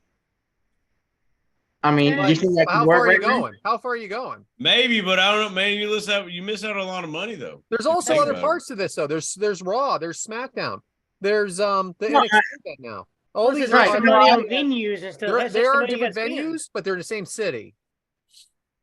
So different venues, same city. Well, that's what they do with the Raws and the SmackDowns because when it I comes mean, to these ones were Philadelphia- in completely different states. I mean, one was over here in Yeah. Georgia, the other one was over there in fucking Las Vegas. So I mean, Yeah, 'cause- they're so way the Raw- over. the WrestleMania that's coming to Philadelphia, the SmackDown and the Raw and the NXT are going to all be in the Wells Fargo Center, where the actual 2-night WrestleMania event is going to be at Lincoln Financial Field. It's because obviously the That's size of the okay. WrestleMania. The link. That's different because you Yeah. got WrestleMania compared to Raw, SmackDown, NXT. So that's different. I'm just wondering right now, could you have a WrestleMania like say one in Pennsylvania and one in Miami? No, I don't think so. I think they keep them both together because it's a money maker. You know, Okay. if you split them up, you're kind of also forcing your audience to choose one or the other. But if you have them both the same place, then you make both of them like. Right. But here's another thing though. What if you can't make it to Philadelphia? So you go to like what if you're in Southern go to one in Florida Miami. and you go to that Mania like night 2 because you're there. Exactly. Something about That's what I'm awesome. saying. So, but another thing I had, I want to ask you all about these interviews. There was 3 of them with Hogan. Do you think that was too many for a WrestleMania? Are you talking about the chin-ups? Well, I mean, we had the interview with Oh, Jesse. you're not We even had talking about the video thing, are you? he did already. Well, no, I'm saying we had the interview with Chin-ups? Oh, you Jesse. get chin-ups. Yeah, but I'm gonna, Wait, don't just- that's the third one. We had the interview with Jesse. We had the interview with the other home dude, which whatever the fuck his name was, and then we had the workout Yeah. video.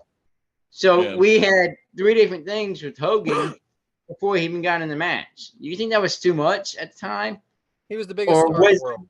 Yeah, they're trying to get WrestleMania. They're trying to push the name. So They didn't have weekly TV, so this was their.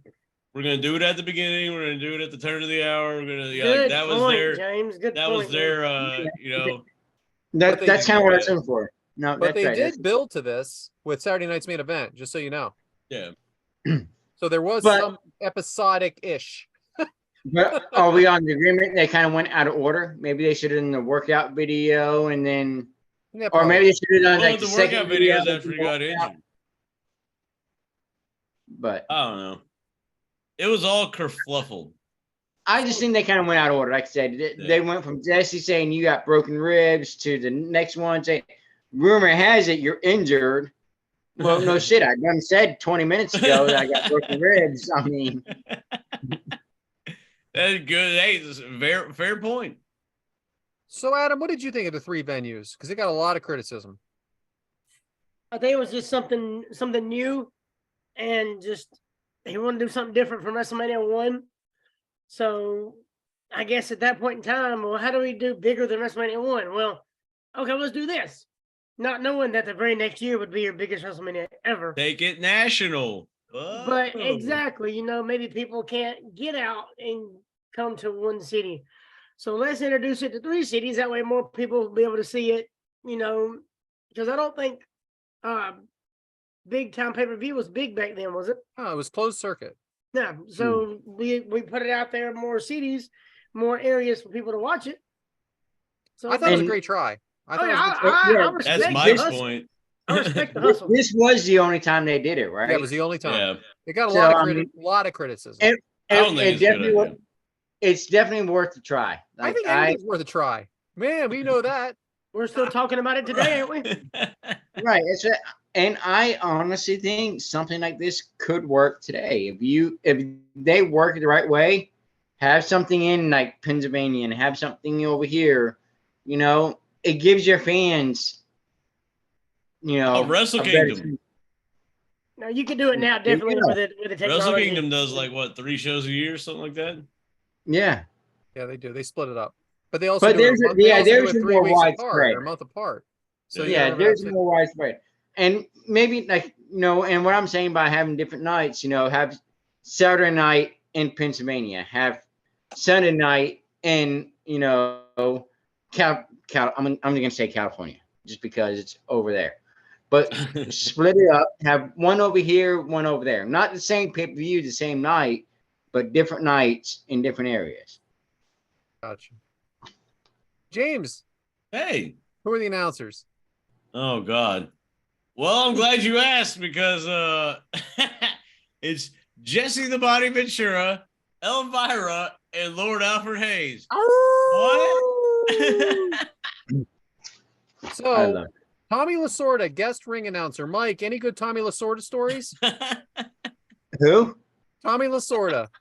Who? Oh, come on. He was the Dodgers' best manager ever. That was too easy for you, Devyn. Too easy. Yeah. I like how Mike said, who? All right, so even better, Devyn. Ricky Schroeder from Silver Spoons is the guest timekeeper. Here we are. Now, there we go. Face to face. He comes out to Silver Spoon. He comes out to booze for some reason. Because he's just trying. Because come on, man. Silver Spoons. Here Devyn, we are. Did you even know who this was, Devyn? I had no idea. I still have no idea. Me neither. I'm not sure why he Googled got him. booed. He was not. He was popular. But anyway, Hey, You're shout asking out about the other to guys. them bringing out a sports guy Was he? Because he and didn't him seem like being it. the best celebrity they had on this. Robert Conrad, the guest referee. Adam, Case in point. were these intros absolutely brutal compared to now? It was a hell of a try. I mean, I don't like having the special guest referee deal. I mean, I could understand the announcer or a timekeeper, but when you bring in a special guest referee that's from Hollywood, it kind of takes away from the match. I mean, because when you have an official referee in there, it makes it a little bit more real to me. Right. So come on now, give us our Hebner, give us our Kyoto, Morello. yeah, Morello. Give us Joey Morello. Don't give us these special guest guys at referee. I mean, Is it okay? Is it okay to have a special guest referee like this at this type of match, though? We've Where done it with the Tyson.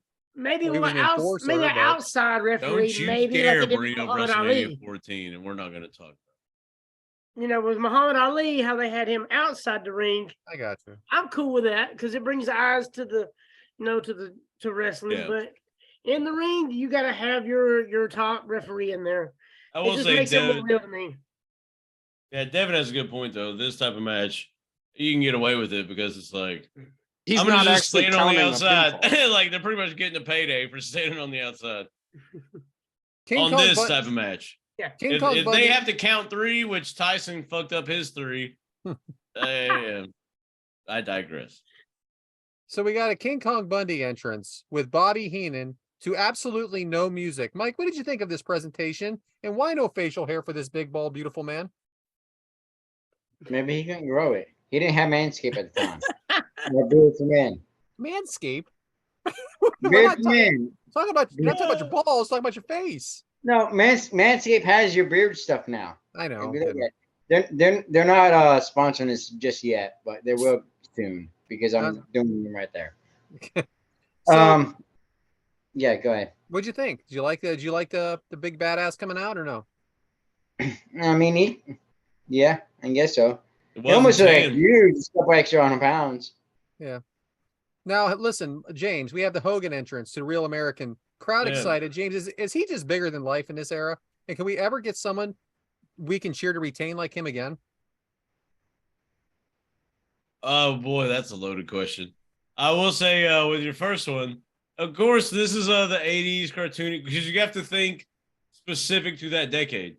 Like when Hogan was popular, it was kind of that the mainstream was kind of sort of starting to get a little flashy-ish. You know, it was the excessive 80s and all that stuff is what they call it. So of course, like that dude's gonna, point and do all this like theatrical stuff. So I'm down with Hogan as a big ass dude because that's what the decade was calling for. Like flashy, braggy, like wow, posing. Hogan must pose. I guess And, what I'm saying is people are What was always, the second part of your question? people are always wanting a title to change, whether it's a heel or a baby face. But in this era, they wanted Hogan to retain. Oh, 100%. They want to see Hogan must pose. They want to see Hulk Hogan go out there, battle some heel.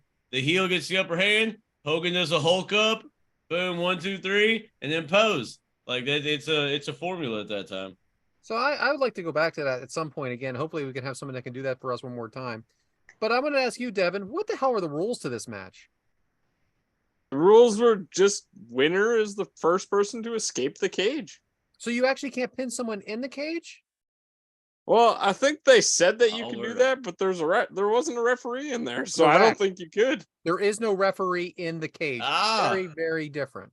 So I think this match was one of the first ones, and the only way to win was to escape the cage. So then everybody could shut the hell up about it's not okay to escape. This in this particular case, no one's being a scaredy cat. No one's being that's the rule. Well, we discuss like counts and all this stuff and no holds barred matches and no rules and all this stuff. But I do like how because Elvira says, "Oh, he can't do that, right?" And then Jesse Body's like, "He can do anything. It's a cage match, no rules." But we have watched matches where referees just still do 5 counts, still do like breaks on the ropes and like all that stuff. So James, what do you think of the cage anyway? Do you like the blue cage? Oh, were you talking about the closed captioning when Tommy Lasorda was talking and it said the closed captioning said entertainment when he clearly said federation? I did want to point that out. But no, the blue cage, this is iconic. It made its appearance. And guess what? You can sell it as a toy, which is what they did. So they made money off this. Hogan early momentum, strikes, using the cage. Adam, what do you think of Bundy selling early in this match and how he's working the ribs? Bundy? How he's working the ribs, or Hogan how he's working the ribs? So I want Bundy selling and then how Bundy's working Hogan's ribs. So the selling of himself taking the punishment and the way he works Hogan's ribs. I mean, Hogan's, everybody knows him for the leg drop and hulking up, but he was good as far as selling for the big guys, for him and Andre. And King Kong Bundy, I think he's the ultimate big guy.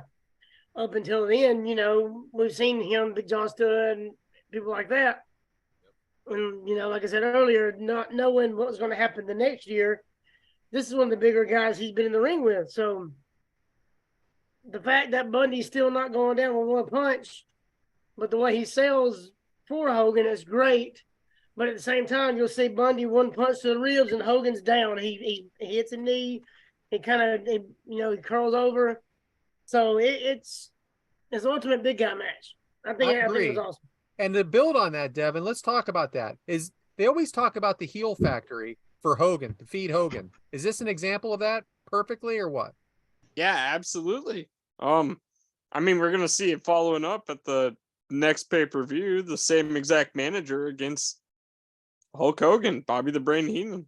Heenan and Hogan did have that kind of the Heenan family. Hogan made his money off of basically battling the Heenan family. But you know what's funny, James, is he's not it's not like Hogan's small. It's not like the Bob Backlund fighting these big ass heels. He's like 6'6", 6'7". He's a freaking big ass dude. He's bigger than Wardlow. Let's say that. Because he's sold, man. He's sold. So that's something too that we can actually root for the babyface to overcome when he's 6'7". Because he's laying on the ground, flopping like a damn fish, and next thing you know, he comes back. I don't know. Hey, Hogan, as much shit as Hogan gets, he did sell for people so he could make that comeback, man. He had it down to a T. I was there hook, line, and sinker. When he just hulks, boom, just pops up and starts, doing that shit, and then he points, you telling me you ain't gonna go ape shit? Nah, it's because I was talking about. I'm a Hogan guy, man. So Bundy, it's nuts, dude. It's universal. Like when he hulks up, it's hard to beat it. It really is. So Bundy picks Hogan up, rams him into the cage. Heenan opens the door for Bundy. Hogan holding on. Mike, are you there? Nope. All right. So Bundy but he can hear us talking shit. So I'm not talking shit right now, but I'm going to go ahead. He's leaking piss instead of Bundy leaking blood. Boom. I'm going to go to you, Adam. Adam, Bundy never said much. Explain to our viewers at home that maybe are new to wrestling what Bobby Heenan does for Bundy. A good heel doesn't have to talk much. A good heel does his work in the ring, and he has a man to talk for him, especially when it's one of the best talkers in wrestling ever. So Bundy he's 6'8", 6'9", 450. Yeah. He doesn't have to talk big. He doesn't have to talk much because he's a big bastard. And I mean, he don't have to. Why? If you're that big, you shouldn't have to say a damn word because you just have that aura about you. Well, and you can dude. You ain't gotta say shit. And you combine that with Bobby, like you're golden. All you gotta be is a big ass dude, and then Bobby will it's the best, man. It's good shit. So Devyn, now let's build on this a little bit.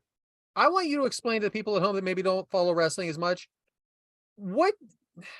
Explain how Bundy works in the ring. How is he working? Like, what is his style?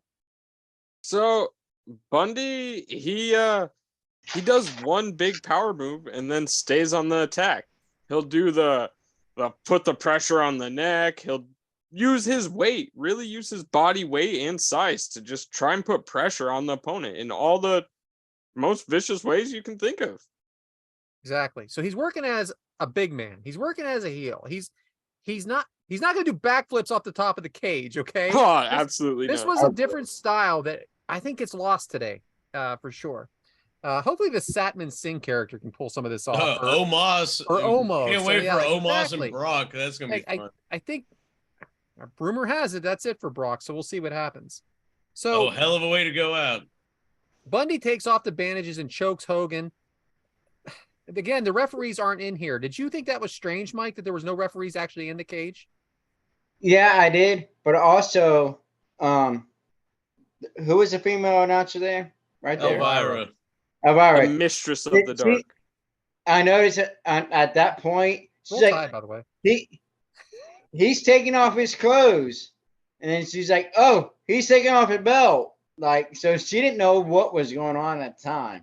The last time I saw this much skin in a performance, I was in Vegas. Boom, shakalaka. Yeah. You know, Elvira had the heat tonight, you know? But she kept saying, like, I mean, she just threw it out there, like, oh, he's taking off some of his clothes. Oh, that's his belt. And then, Jesse Ventura says, something about the bandage. Right. And then she's like, oh, well, is he allowed to do that? Is he allowed to choke him with that? He definitely tried it. I'll give her that. I love the fact that there wasn't a referee in there. Yeah, it was different, man. Very different. It shows that they're in there to do what they got to do, and the only way they can win is to get out. I love it. Yeah. This is why I'm not on board with everybody about the escaping the cage being a problem. This was my first cage match. You understand that? I'm 10 years old. I'm watching this. This is the first one. This is what I thought the rules were. That's why I had a different point of view, and I didn't realize until I rewatched it the referees weren't even in there. All right. Anyway, that's my little rant. The door opening again from Bobby. Hogan stops it. Now we have a Hogan comeback. Elbow into the corner. Hogan definitely working the cage. Devyn, Bundy's bleeding. How unusual is this for the WWE, especially in the 80s? And why was it so unusual in the 80s? I'm not sure if it is unusual in the 80s, honestly. So you don't know why? Do you know why? I'm sorry. I don't know. You know what? I thought you honestly. weren't even alive in Hey, the 80s. wait. Right before he started bleeding, did we all see the spot where he started bleeding? Because it kind of made it obvious. So here's the thing. We So had big It's even Bobby worse right when you're completely there. bald because you don't have hair to cover it up. Yeah, we had Bobby Heenan right there. His hand kind of in the cage, kind of feeling around there, and he's right there, just kind of going back and forth. He's not moving his hands. He's not moving his hands. He's not going this. Yeah. He has the blade here, and he's moving his head. So what people usually say about the bleeding in the 80s was because of HIV and AIDS and stuff like that. It was just not a time to be bleeding, believe it or not. So that's kind of what. So I was a little different here. But I think it was the right time to do it here too, though, because they had the steel cage. Yeah. They showed him hitting him in the head or hitting his head on the steel. So I think it was the right time to do it. So It's crazy that he hit his head on the steel and he just made a perfect incision completely sideways. So we have the crowd going crazy because of Hogan beating the piss out of Bundy in the ring. So Devyn, I'm sorry. James, how's Elvira doing? Oh, glad you asked, because I like to get granted I have closed captioning on because I kind of want to see what's exactly being said, and boy, she's knocking them out of the park. That's a that is a joke for all of our people listening. That's what we call a joke, sarcasm. She's I don't remember who the commentary teams were for all three locations, but Jesse, thank God for Jesse the Body. Lord Alfred Hayes doesn't do a bad job either, but boy, thank God for Jesse the Body on this one, because Elvira, she's doing too much. When I was listening to her, it felt to me like she had written down things that she was trying to, get her shit over, that type of deal, and they just did not hit. Like, it's not natural, you could tell it was fabricated, and Jesse would fire right back, like with some quick shit. And I wonder if that rattled her some, because she's not a on the fly person. She's a read a script person. Like, there's a complete difference. So with Hogan climbing out of the cage, stepping on Bundy, Bundy looks beaten down.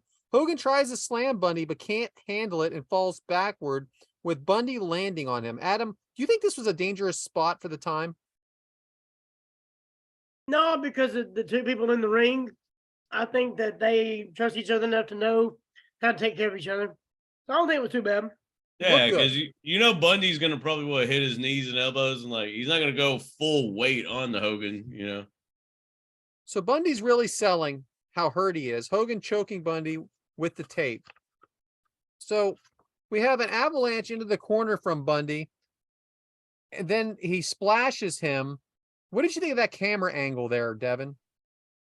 Oh, it was fantastic. They had the camera above the steel cage. You can see all the action going on. And I love that camera angle. Yep. It's awesome. I think they should incorporate it more. Yeah, absolutely. I thought it was great. We should bring it back. But only once for a big match. Don't go to it a bunch, but when it's the main event, you do that camera angle, a couple times in that. Especially, remember Edge and Randy Orton when they had the microphone drop down and it was the greatest match everything, and they utilized that top camera? That's cool shit. That's when they had the drone as a camera too, right? I think that's kind of stuff right there that works. I think that's the next thing. Drones hovering around the ring. Yeah, if you play it right, it can make it work. So Bundy trying to get out of the door again because he ain't climbing out. Hogan takes Avalanche into the corner, but it doesn't phase him. Throws Bundy into the corner into a scoop slam, leg drop from Hogan. James, you pumped? Oh, hell yeah, that's a Hogan forte, man. He's is that when he starts strutting? Yeah. When he does that thing Mm-hmm. That was awesome. That was so badass. You're telling me you ain't running wild Hulkamaniacs, brother? No, I love it. And that's what I love. I was a kid. I was a kid. That's where Vince McMahon got the Red Rooster from. Right. Oh man. Hogan Hey, escaping. that's true though, man. When Hulk did that little strut, I'm like, fuck him up time now, boys. Yeah. Hogan escaping the cage. Bundy trying to stop him. Hogan kicks Bundy down, kind of like just that moment of Rocky 2 where Apollo just falls back down. There's so much great storytelling here to me. So then Hogan's slowly climbing out. Actually, he's moving pretty good. He escapes the cage, but at the same time, Bundy's trying to beat him out of the door. But Hogan clearly wins. And then do you think Bundy was a little slow on that? Yeah, but Bundy's a big man. But do you think that it was supposed to be a little bit closer? Yeah. And then Hogan won by a mile. Yeah, because they sold it like they had to like go to the tape or something like that, and it wasn't close enough for that. Yeah. Bundy starts crawling to the wrong corner. He had to change direction. Yeah. to go to the other I think corner. that was his problem. It wasn't he was messed too the timing slow. up. He crawled to the wrong corner. So then we Hogan have actually kicked his ass. So then we have Heenan in the cage and Hogan in the cage. Hogan beating up Heenan. What a trooper, huh, Devyn? Oh, absolutely. Heenan to get in there after Hogan's already won the match and Heenan's just trying to run his mouth and run away. Gets trapped and gets his butt kicked too. It was great. Did you see the spots he was doing? Like, because when Hogan would throw him, because this is the thing about, Heenan, like what Bruce said, was it wrestle like a manager and manage like a wrestler? Because when Hogan would throw him, he jumped into the cage and like grabbed it and like took that spot and then like fell over and rolled. Like Heenan did his fair share of shit. He didn't just like bounce on the rope and go. And if you notice, when the referee holds Hogan's hand up, Hogan says something to the referee. You think he might have said something? Hey, make sure he's okay. Well, that was he told him to get out of the ring so he could pose. Yeah, and that was because Tommy Lasorda, the mic, all you hear is, I have it right here. Of the world, Hulk Hogan. Like there was no. That's all you heard was of the world, Hulk Hogan. So right. Adam, real quick. Obviously, if this match is on today, we're not going to love it. But for the time, was it good? I think it was, because you have your guy that you built to slay the dragon, and he's on top. And you have this guy that's even bigger coming through, King Kong Bundy. Even the name makes him sound big. So he comes in and he's gonna tear down our hero. And no, not today. Our hero knocks down the big evil King Kong Bundy and retains the title. So storyline wise, back then, I think it was awesome. I think so too. And now you have Hogan playing the hits in the ring, doing his thing, doing all the Hulk moves that we all know and love. We have Bundy walking out with the bloody face, the beaten man, and Hogan gives the fans what they want. And the people leave happy. Here's the thing, Brad. That's what it's about. Here's the thing. This WrestleMania 2, this WrestleMania now, this is the main event. And it said the match length was 10 minutes, but I don't even think it was that long. It felt like it was only about 7 or 8 minutes long. This is the WrestleMania main event, Hulk Hogan, and it's only like a 7-minute match. And the whole WrestleMania in general was only right at 3 hours. But that's what it was then. Yeah. Oh. I missed that. If you add that video package, it was like 30 minutes total. Oh, yeah. There was more production than there was match. Just like WrestleMania 1.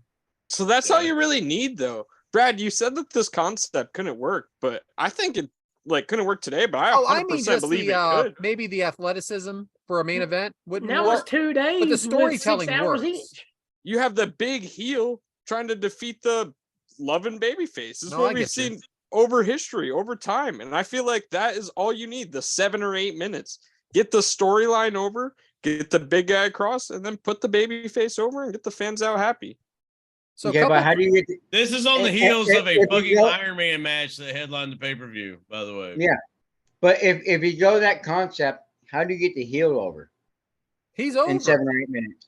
He's a monster. He was a monster. He was over before he got in the ring. Yeah, but I'm talking like with right now. So Devyn said you think we should do that now. So you think the main event of WrestleMania this year should be only 7 or 8 minutes? So you know how King Kong Bundy can get back from this? Hogan never pinned me. He actually escaped from me because he was scared. Yeah. Oh, the heel's still over. Heel. He did beat I, the I, piss I out can of see him. that, and they could do that right now and play that issue. Oh, He there's didn't always pay a me. way He out. ran for me. There's always a way out. There's always a way for the heel to get The eraser. So I got a couple questions. One, There you go. both of them from the Zip Bro codes. Let's say it right, guys. Good job. Hey, I'm proud of you guys doing something out there, trying something new. Zip Code Bros. We have Ben Jones. What's more annoying, Elvira's commentating or the close-up of Blood Bundy's blade job? Boy, you guys already addressed that. Hey, well, The blade Elvira job, did 100%. say at the end, Yeah. this is a wrestling match of the decade. Listen, I don't It care. is a wrestling match of the decade. I've always had a thing for Elvira. That is a fact. I bet I you just have. found out about her this week. Ain't nothing wrong with her. Anyway, There was one, like, right when the match ends, she goes, because Jesse's like, she's like, oh, you're just jealous because you don't have your own cartoon. And he's like, oh, well, he's going to meet me down the road, blah, blah, blah, like kind of sort of playing up a match against Hogan. And then she goes, if you win, I'll go out with you. And Yeah. like, dead pause. Dead pause. Nobody says nothing. And then Jesse's like, all right, so Hulk Hogan won, blah, blah, blah. Like, a long ass pause. I can deal with the Elvira commentary, but when you expose something like the blade, I don't like it. That's I got That's true. 100 times worse. Commentary's audio, like if you see like, oh, okay, you know, Well, So this see, got thrown I into a can deal cage with but it. has a nice sideways cut. That makes sense. Yeah. Anything So, that exposes the business, I don't like it. I can deal with her commentary because she don't know wrestling. She's not, in there. So she's kind of asking questions and learning as she goes. right. So She's not I doing get- this every day. I get that. Plus she's That hot. right there, I can definitely live with all that. But it's just, I don't know. So the line sticks with me because I remember from when I was a kid when she says, "Why don't they Of course. stop it?" And he says, "It can't be stopped." Right? Yeah. Right. I mean, that So, line, but that that's line is exactly what I'm iconic. saying. I had to say it, but it's a line that they replayed that thing so many times. He can't do She's that, asking right? It's a questions. cage match. It is no rules. He says Yeah, that. she's asking questions, kind of how, and it's explaining the rules to people that don't know it. So if And you don't know, WrestleMania is for those people. right? I get it. I like it. Do you So think it one could more- work today? Oh, they For always the- have people that know what the fuck they're doing. I mean, Yeah, I think today they're more down and earth with they know what's going on. So they're more trained today than what they were back then. yeah, But what if it was someone like a Jennifer Lawrence, a Hillary Duff, someone who's like in the just out of nowhere, now. Jennifer Lawrence, right? Just a random Jennifer Lawrence reference. But see, now you can And do a Emma little bit Stone. of prep work. Now you can look it up on the phone. Oh, okay, you can do Yeah. like a quick So- little deal. Like a quick Yeah. little read up about So, something. like, if Harry Duff or Emma Stone or something like that. Who? Harry, did you say Harry Duff? Yeah. Yeah. Had a couple of Harry those in my Duff. time. All right, so one more question. We're gonna move on. I can do it. I'll Oh, deal that's with it. go ahead. We are right at 2 hours. Oh, Well, now you care about the time. Me? Well, no, I'm just saying that we blast 2 hours like it's nothing. Now all of a sudden it's the thing. Mike Gallagher, does Bundy in fact steal money? Shut up. He was stealing money from Hulk Hogan. From that I mean, time. that's just Bundy. Hey, Bundy, you're hey, stealing Bundy. listen. Bundy. Right? If Bundy was stealing money, he did it wrong because he made it have been in this one. WrestleMania 3, he was the first match against the short people. Just saying. That And is he's Al true. Bundy's cousin. Life comes at you fast. Al Main Bundy's event with Hulk cousin. Hogan. Next time, micro Just wrestling. saying. 1 year from now, he is the opening match Yeah, it happens. against one of the short That's not people. bad though, Bryan because if won you're not the main WrestleMania event, 30 and was in the ladder match for the Intercontinental title the next year in the pre-match. So if you're not We the main just event, I saw want that to they be opening also match. wrestled little people on the opener. Yeah. We just recently covered the main event of WrestleMania 1, where it was Roddy Piper and Paul Orndorff versus Hulk Hogan and Mr. T. The very Mhm. first match of this WrestleMania 2 was Don Morocco versus Piper's partner in that match, Paul Orndorff. Well, of the course reason you know Don that. Morocco But was this in there was is a because little of- people match. Like, Yeah, I don't know what y'all But are. Piper, Mr. T. Yeah, but they that's had all their right. boxing It's match. funny. But at the same time, if you're not the main event, you want to be opening match because you kind of set the tone for the night. I understand what you're saying. He went from the main event to being a joke. Is that what you're saying, James? Pretty much. Yeah. Gotcha. That's what I'm You saying. have to remember the time period. It's also true. Guess it's better than not being on the show at all, though. Yeah. All right, James. Back It's to you, something pal. And it's something we all remember too, because that was how many years ago? We still remember it.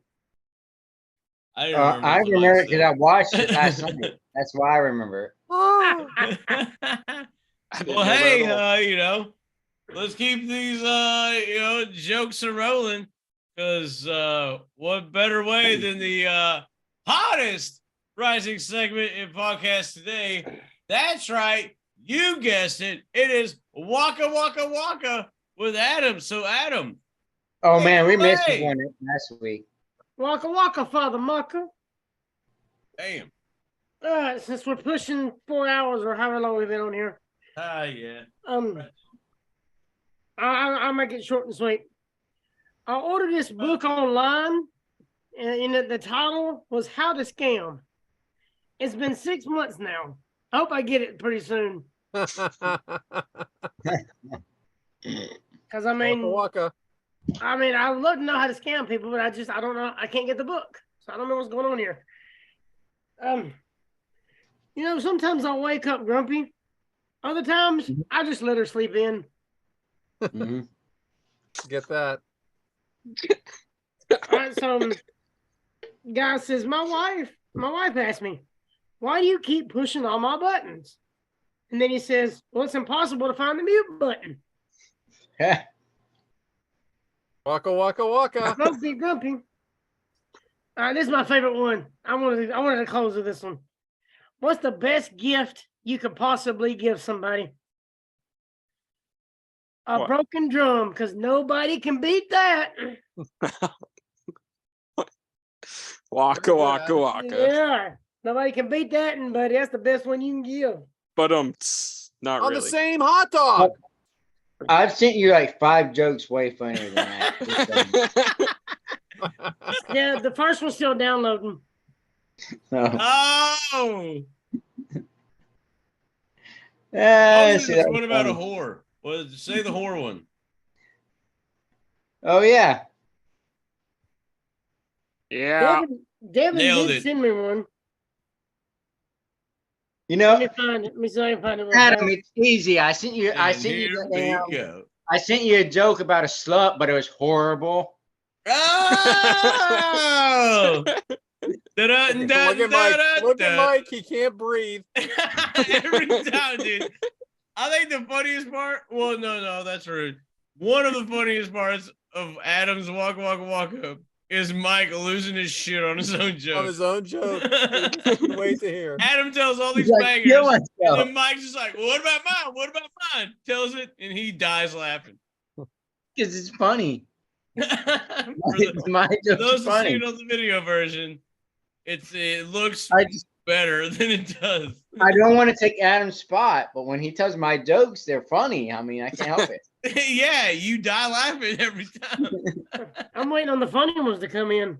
Hey-o. Oh. I die laughing every time. There you go. Now Back to you, James. No, back to Adam. I want to bring us on Oh, yeah. home with a good one. Oh yeah, back to Adam.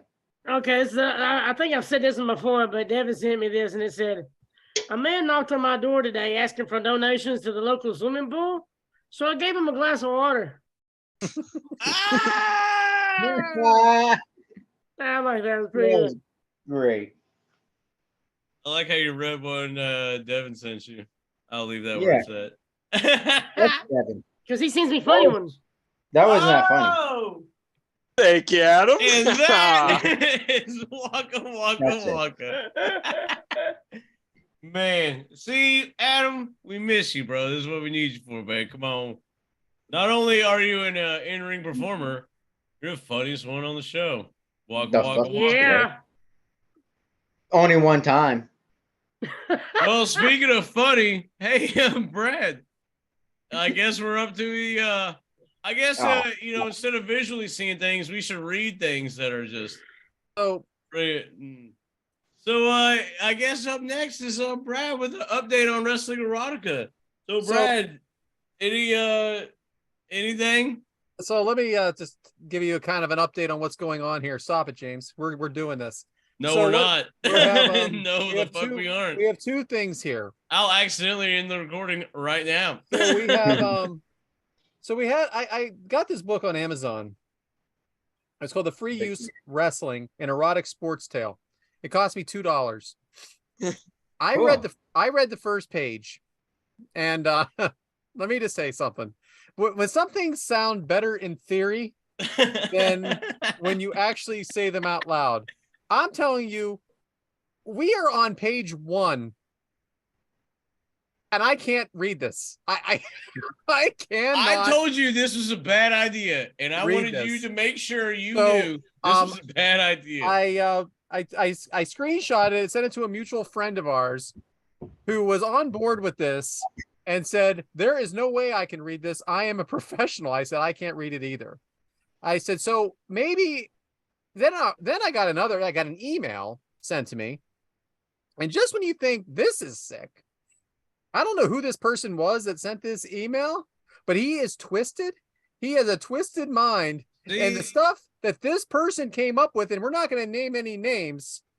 See what happens when you give our email address out to anyone, you never know who the fuck's going to actually. The fact that this is in someone's mind, and I may know this person, is a little scary. We're not going to give any names out, though. So it sounds like it's just an overall terrible subject, and we should have never even brought it on upon ourselves because it opens up like a Pandora's box. Some would say. Sounds like I don't think it was a good idea to begin with.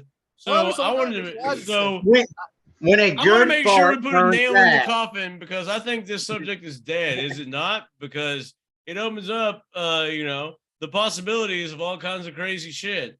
So you don't know how outlandish things could be. So I think this should be ended.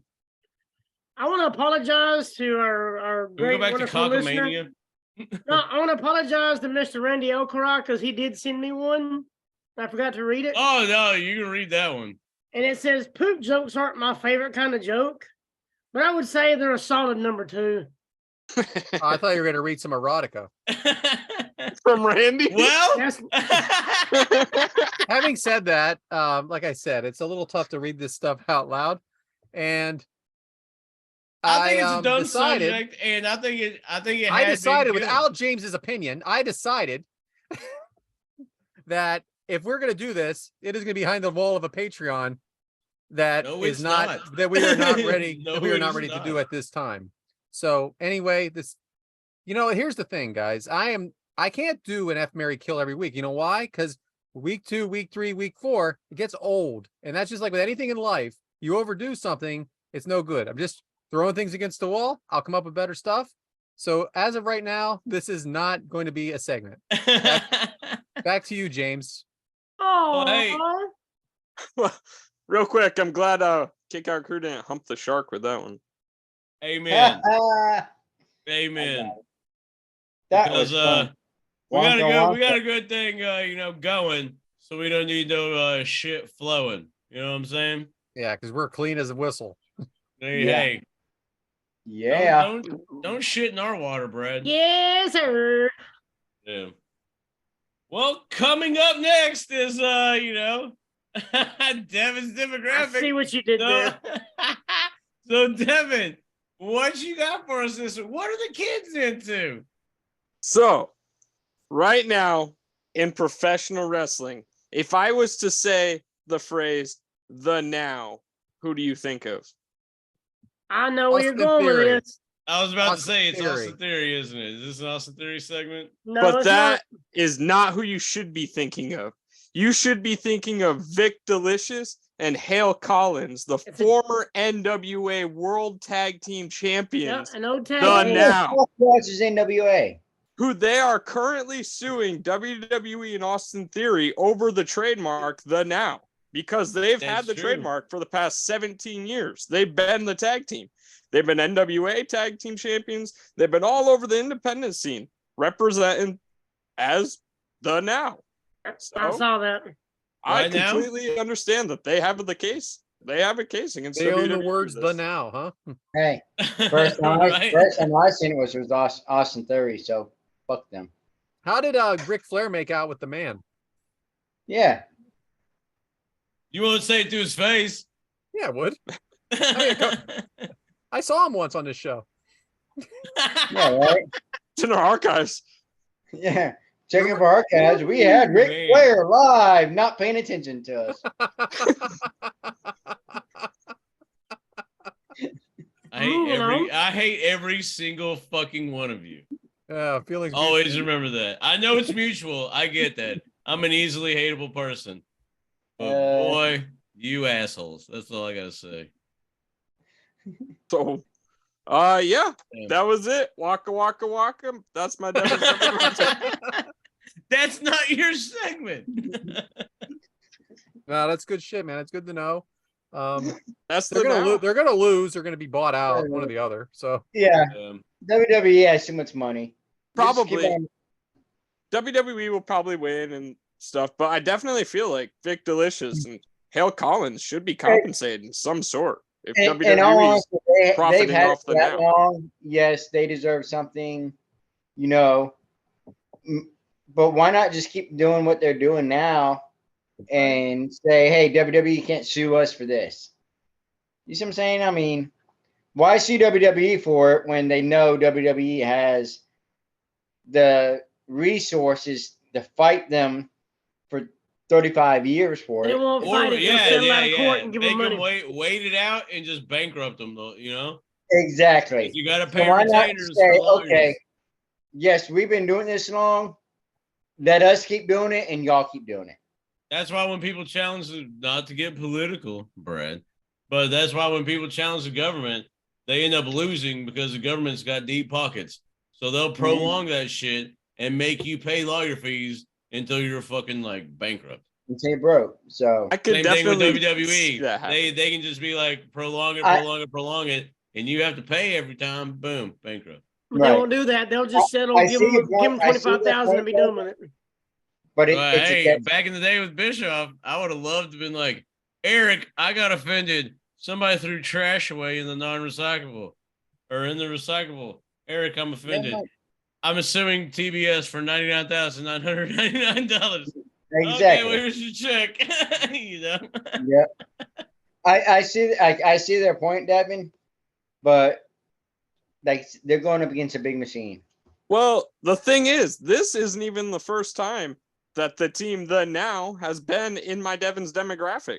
Because back during the Crockett Cup, they were announced to be part of the tournament.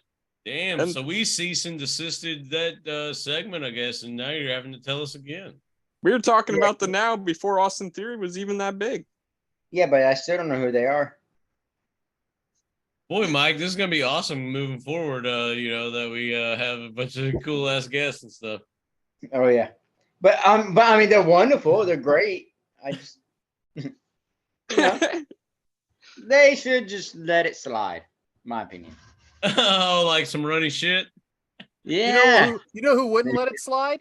WWE wouldn't let it slide. Just like they True. wouldn't let Doink the Clown perform at a freaking high school gym for $25. They actually freaking they told him he wasn't allowed to do it. So you know what? Go get your money. Freaking take everything you can from them. The freaking big giant can freaking afford it. Hell yeah, True. Brad.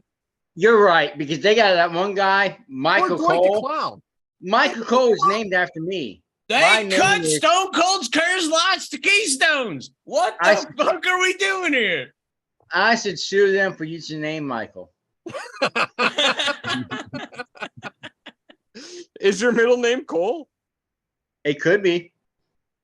About to be part of our Right. lawsuit. Damn right. Michael Cole Whitaker.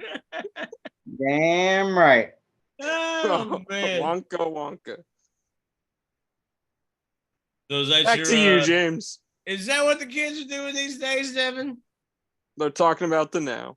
Well, it sounds like a lot of things are on fire, and you know, we need to be grilling the right type of Including Mike's pee. questions.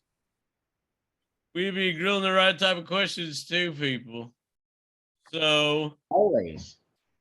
What better thing than food, wrestling, and beers or alcohol? Shout out.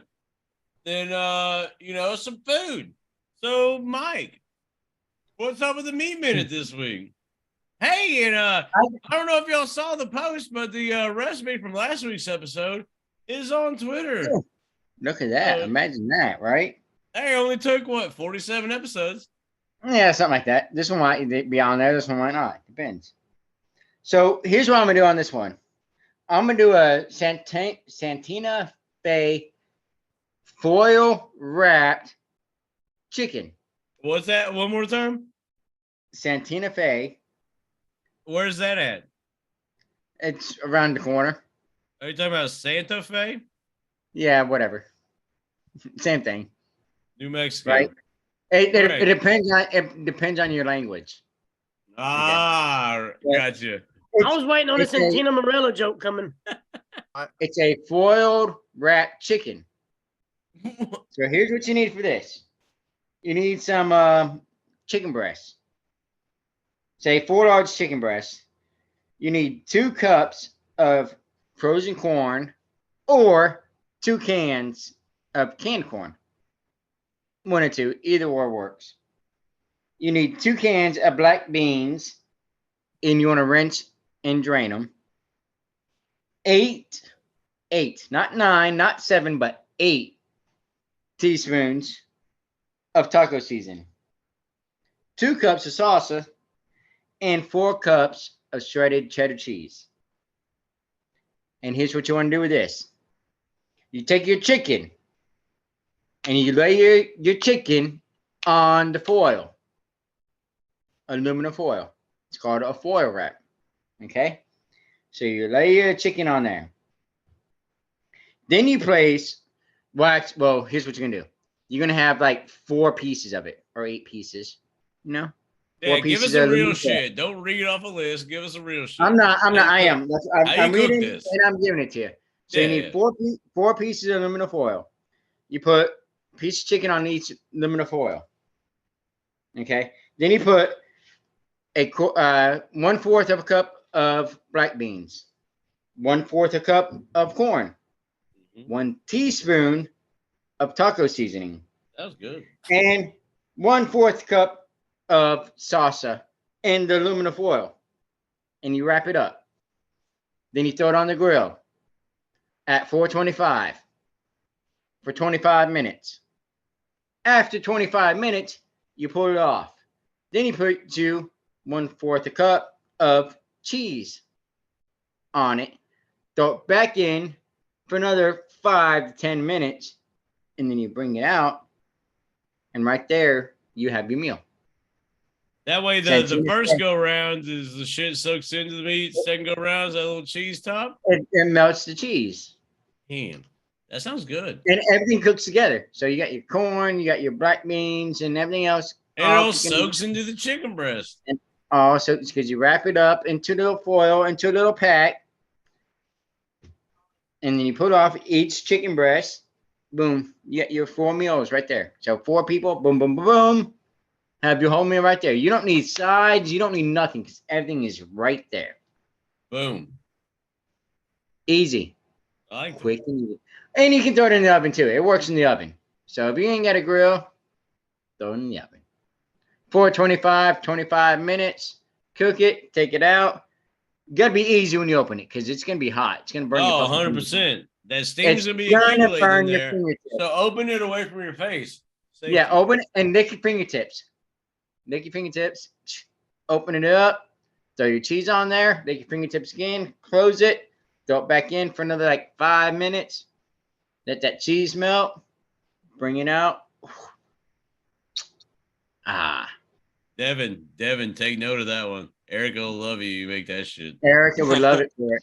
Everything except the beans. She'd love it. You don't have to use beans. You use corn Black and beans, man. It's black beans. Those are different beans. Yeah. I got you. Like no kind of beans? No beans. No beans at all.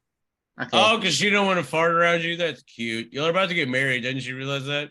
She doesn't like the never texture. Fart around you again? So you She's take farted you take stewed tomatoes. That would be good. Yeah. That's a good substitute there. Get a little Viva, get a little castanets. There you go. That come right there off the head. That right there. That's why it's called Mike's Meat Man, because I can go. Boom. That's it. And now it turned into a Fiesta chicken. There we go. Santina Fiesta chicken foil wrap. Santa Fe. It's Santa. You're adding letters. Santina Fiesta. Santina Morella. Brad's done with us. Oh, Brad ain't even man. done it. That was an hour ago. Well, we know. Yeah, shout out to the start time, huh? And hey, Brad, you still got a couple weeks to this. Yeah. Shout out to 3 a.m. Hey, yeah. It's Can't 3 wait. a.m. I must be lonely. Love the show, man. I love what we're doing here. Can't wait. Good bang. There we go. And if you want to send me a recipe, you can send it to @Whitaker1028 at twitter.com. Or www.Whitaker1028.com. That's where he will talk to you see? for 30 minutes about a recipe. That's what they call a wraparound. Yeah. I like that. Cha-ching. Well, thanks for that meat minute, Mike. It sounds good. Yeah, ask you that about that, Mr. Randy. Is that good enough grilled for you? Boom. Well, that being said, we've already done the wrestling, we've done the food. So, hey, let's give you the people a little preview of what next week is. So, hey, what is next week? Go ahead, Adam. So like I said earlier, I made some connections in New South, made some new friends, whatnot. So as we are talking today, unless something changes, we are going to have former New South Tag Team Champion from Wasted